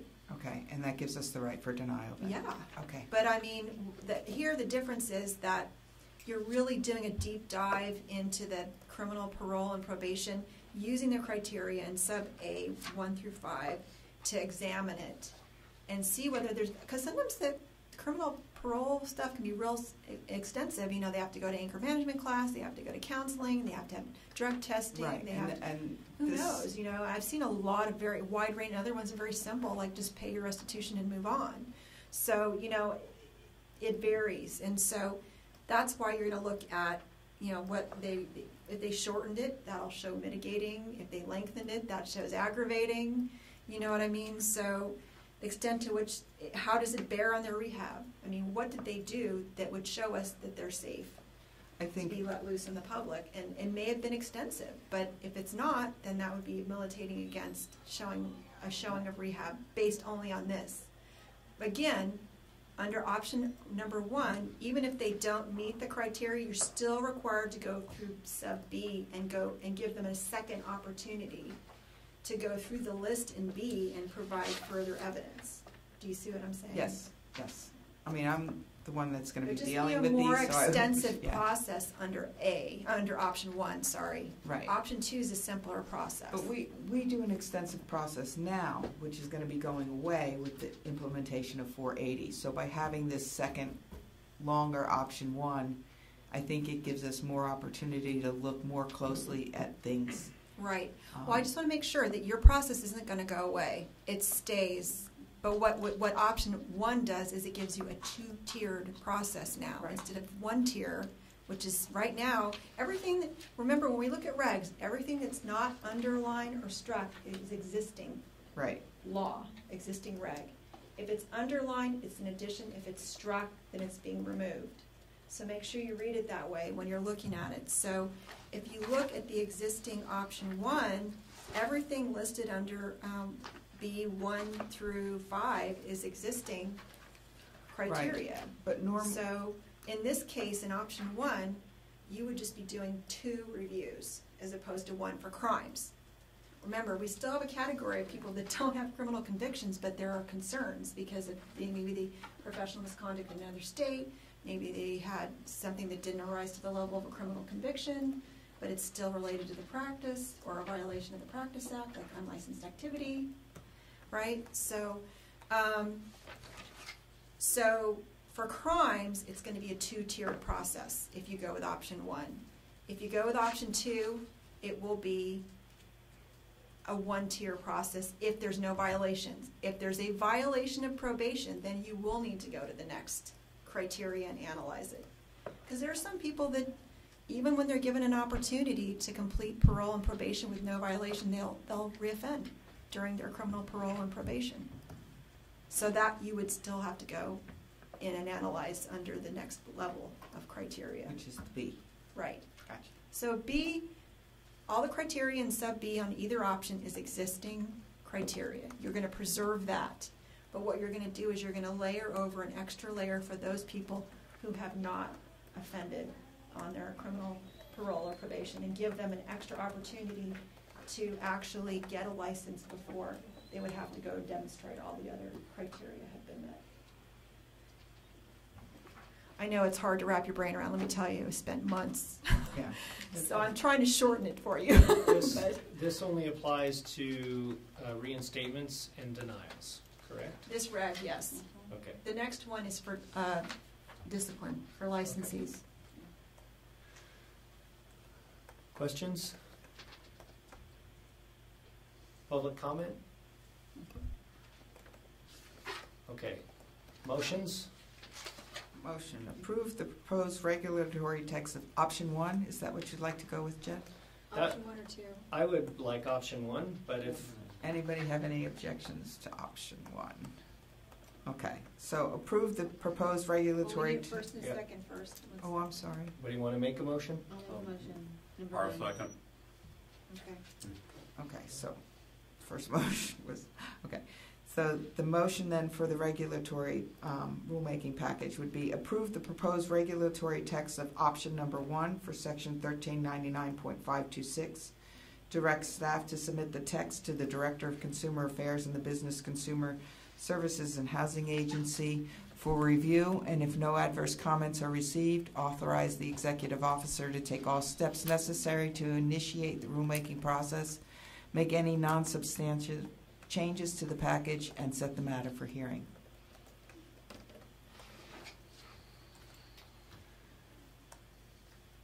Public comment? Okay. I mean, additional discussion from the board?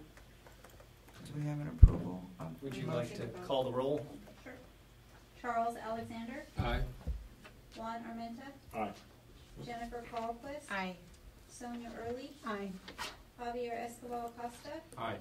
Jed Grant. Aye. Xavier Martinez. Aye. Robert Sachs. Aye. Mary Valencia. Aye.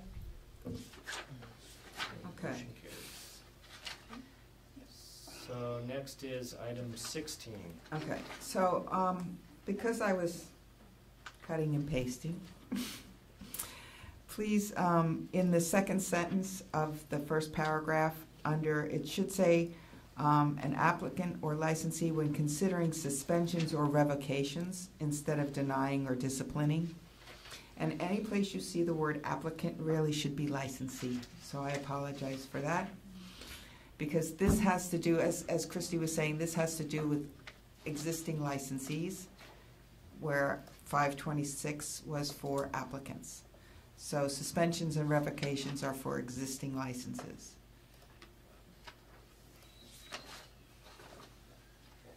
Okay, so the major difference between this one and the other one is that instead of analyzing whether they made a showing of rehabilitation and they're presently eligible for a license, it says whether they're presently fit for a license. But it's the same model as the other proposal, where we would have a two-tiered process. Option one, with you being able to use more criteria to determine whether somebody's rehabilitated, and then if they haven't met the criteria, going to the next tier of subdivision B and looking at those criteria for crimes.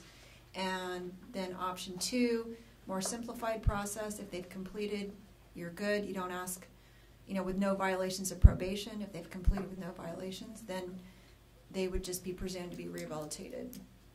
And then only if there weren't other types of crimes or no crimes would you go to the second level. So that's option two, and look at the existing criteria. Again, it's the same model, but we just changed the lingo to mirror the fact that we're examining fitness for licensure because they already have a license, versus the applicants where we're considering their eligibility for licensure. Questions? A motion?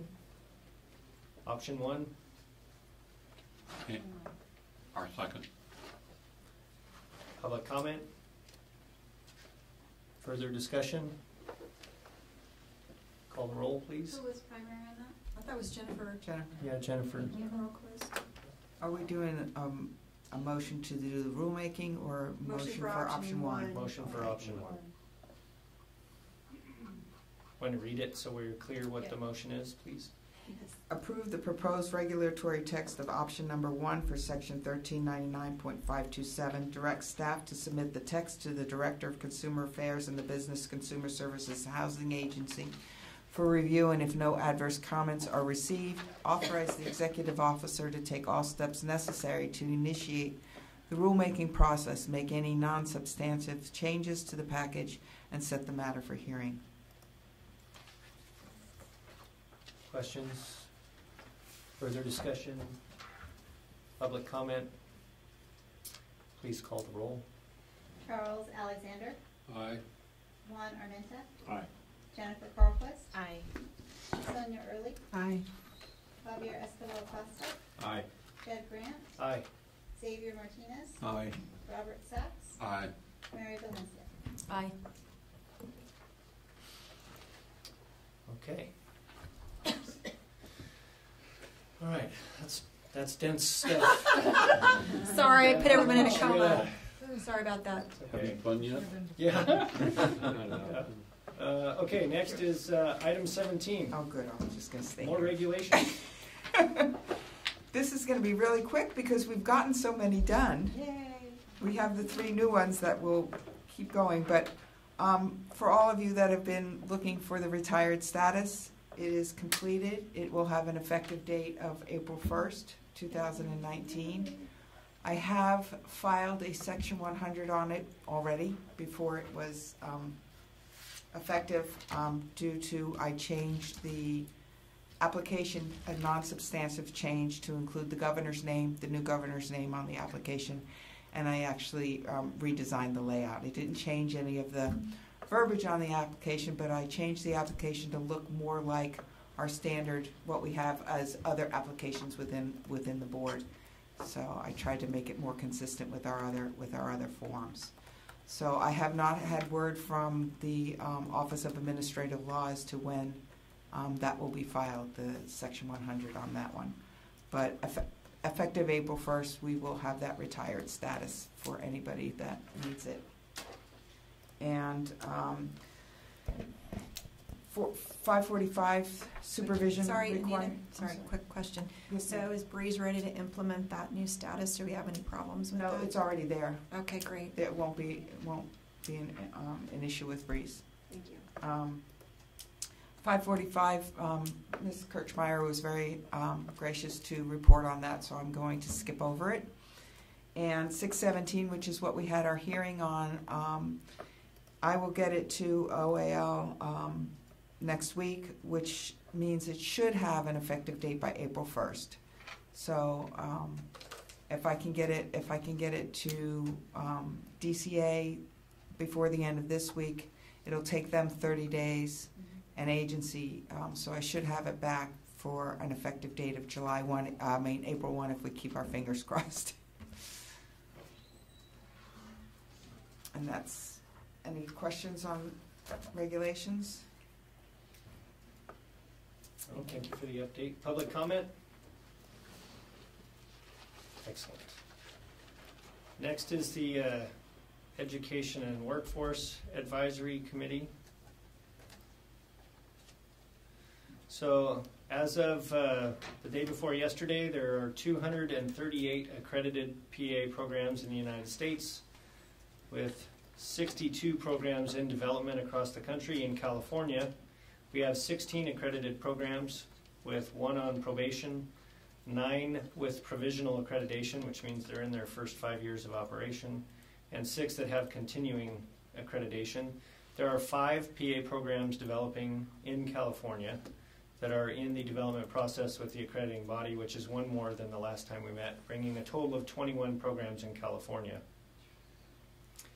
So there are about 637 seats per year from California, but the 5 developing programs, we don't have seat numbers for them. If we use the national average as 45 seats per class, then that gives us an estimate that we have another 100 and 200 seats per year. So that would be close to 900 graduates a year just in California. You said you're licensing about 1,000 a year now. 1,200 a year from across the country. So just gives you an idea that there is still a lot of growth occurring nationwide and particularly in California with the growth of PA programs. So the need to expand and increase staffing is timely. Yes. Questions from, yes sir? You have one school that's on probation. What's the status of that? There's a lot. I don't know exactly why they're on probation. There is material on the accrediting body's website, but I didn't search into that. But they are still operating. They're still accepting classes, which means that they are probably working to resolve their status. Okay. Thank you. When it's really bad, they don't get to take more classes. So they're still taking classes, so assume that they're working on that. Other questions? Public comment? Awesome. Okay. Let's see, we did 19. Okay, so last thing is we're going to talk a little bit about some recently enacted legislation that became effective this year. Those things are in the packet. The first one, Ms. Kirchmeier mentioned a little bit about from the medical board, which is a naloxone prescribing. So the background on AB 2760 is this one. There's an opiate epidemic, in case you missed it. Lots of people are overdosing, and naloxone is a reversal agent for opiates, which when people overdose on opiate, they slows their breathing or stops their breathing, and naloxone reverses that. This bill requires when a patient is prescribed greater than 90 morphine milligram equivalents a day, that they be given a prescription also for naloxone, which is the reversal agent, or if they are co-prescribed a benzodiazepine with an opiate, which is another sedating medication. Because they're also required to prescribe naloxone if they are at an increased risk of overdose, including a patient who has a history of overdose, a patient with a history of a substance use disorder, or a patient at risk for returning to a high dose of opioid medications which the patient may no longer be tolerant to. So for example, used to be on a high dose of opioid medications, they may be weaned off or stop taking them, and then they're re-prescribed a higher dose, they're at risk for overdose. I had some question on this. This may be what Ms. Kirschmeyer was talking about when she said that there needs to be some clarification. So the bill says the patient is prescribed. So that wasn't clear to me whether I have to do this for every patient I see that meets these criteria, or if I am the person prescribing. The way I read it, it's every patient who meets these criteria that I see, which is complicated for someone, which is complicated for someone like me in the emergency department. So you might come in with a sprained ankle, and I might not have an accurate list of all these medicines you're taking. I might not know that I'm supposed to give you some naloxone. So can really sort of gum up the works a little bit there. So various people have said, well, it should only, I think the legal understanding is that if the patient is prescribed. If the onus is on the prescriber, basically. The onus is on the prescriber, but it's also on any patient that you see that meets these criteria. Even if you read the law, right, which is in your packet, it says prescribed. It doesn't say that you're the prescriber. It says the patient is prescribed to these things. And that needs to be clarified, because that is functionally a huge difference for us when we're seeing patients. I expect to have to do this if I'm prescribing these medications, but if I'm required to look at these things for every patient who may be on these medicines, it means I have to stop with each patient and take a careful look at all the medicines they're taking to see if I need to do this. Well, plus their past medical records, which you may not have access to. Correct. And to review all the records, can take an hour if you have a lot of visits. Correct. And if you're looking in the EMR, like our EMR has all the medicines they've taken for the last 85 years, right? So that's a really long list of stuff that they may not, which means I have to go line by line and say, are you still taking this? Are you still taking this? So it's a big difference because you may not be the prescribing error. So I know there's some work there to clarify that. Just for some clarification for our licensees, 90 morphine equivalent doses is about 9 tablets of Norco 10325. This is per day. It is 20 milligrams of methadone or 60 milligrams of oxycodone. That is all 90 morphine medical equivalents. So just information for everybody so that you can be aware of that, especially for our licensees. And the board, I don't think we have any regulations for this. No. Well, I mean, it's a bit confusing. On 742, it says that they shall be referred to the appropriate licensing board solely for the imposition of administrative sanctions deemed appropriate by that board. But this is not in your act or the Medical Practice Act, so I'm not sure how we charge it. Maybe it's general unprofessional conduct. I'm not sure. It'd be hard to figure out how we'd have the statutory basis to impose what we need to when this is not within our Practice Act. So it doesn't say that it's considered unprofessional conduct in here. So we'd have to put an expert on that violating the statute is unprofessional conduct. So it's not really, to me, not well written from an implementation perspective. So that might be another area they want to address if they want you to enforce it. It sounds like they do, but it's not written from that perspective, in my opinion. Right. So I don't know that there's anything that the board needs to do for this right now other than just be aware of it. Well, I think she mentioned, Ms. Kirchmeyer mentioned There's AB 149, so we might want to put that on the future agenda to track it and see if there are any developments there, and you'd have an opportunity to give some input at that point. Okay. So add that for future tracking. Right. Okay. Okay. All right. Next one is Senate Bill 1152. This is a requirement for hospitals to have a safe place of discharge for homeless patient, which applies to emergency department patients, operating room or surgical patients, patients who are under observation in the hospital, or inpatients who are released. Not going to go into all the details here, but essentially this requires that the hospital provide options for the patient to have a safe discharge planning for homeless patients.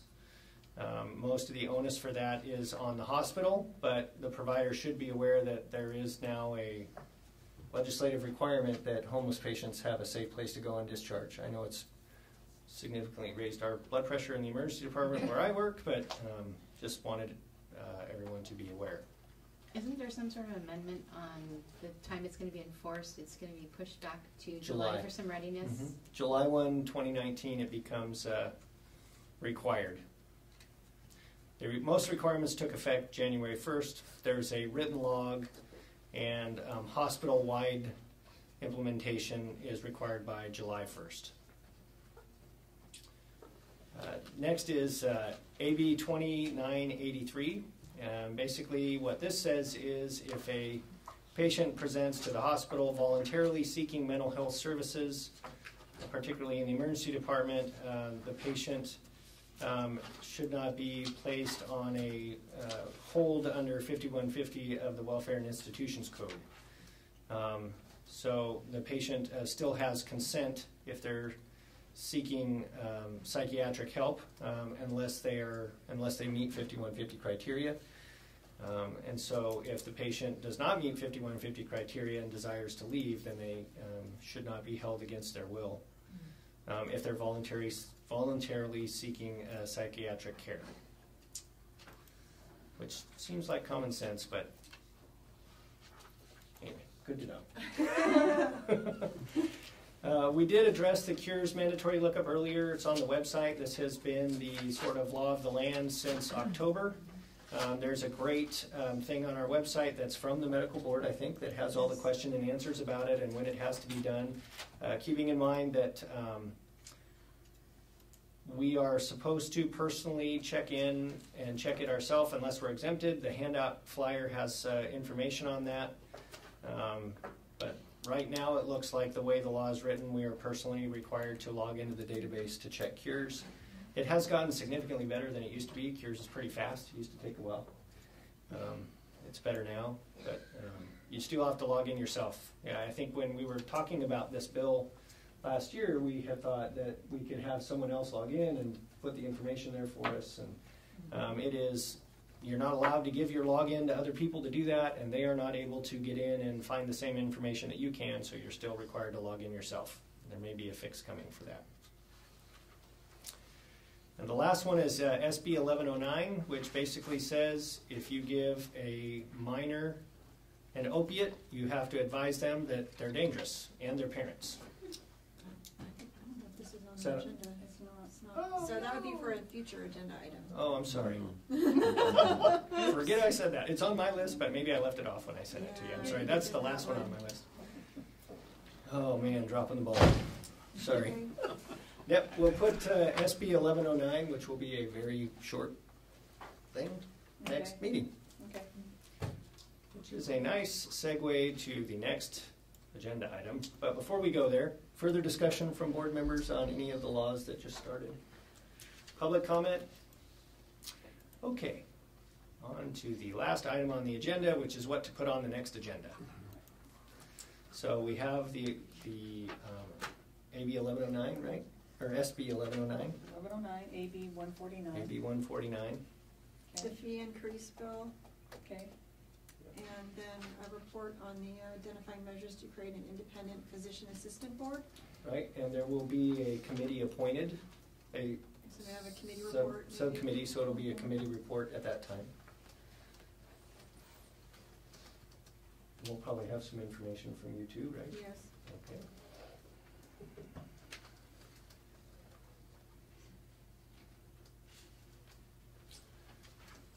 And we can have the Workforce Development Education Advisory Committee report. Subject? Budget.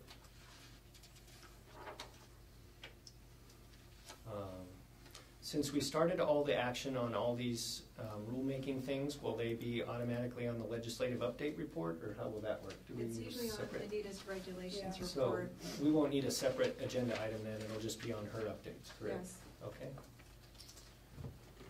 Yes. I have a request. Lynn, I asked you about the 514 renewal of licenses. Do you want to wait on that? Yeah. Okay. Okay. would like to keep OTP updates on the agenda, especially since we should have some language to review by then. And then maybe take a position in August, if that's what we decide we want to do. Hopefully. Yeah. Since it's going to be done by December. I hope so. I know, she's very optimistic. Yeah, That's nice. that would be great. Any other things that we think we need to have on the next agenda? Update on the move? Yeah, update on our, and hiring, right? Okay.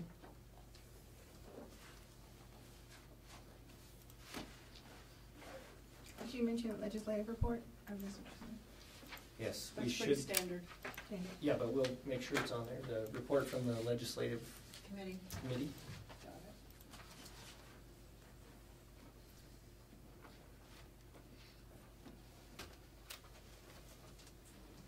Anything else for the next agenda? Excellent. Do I have a motion to adjourn? Is that Make a motion to adjourn. Okay. All right, this meeting of the physician Wait, we assistant. gotta take a roll call. Oh, yeah, sorry, I don't want to do that. One more roll call, Julie.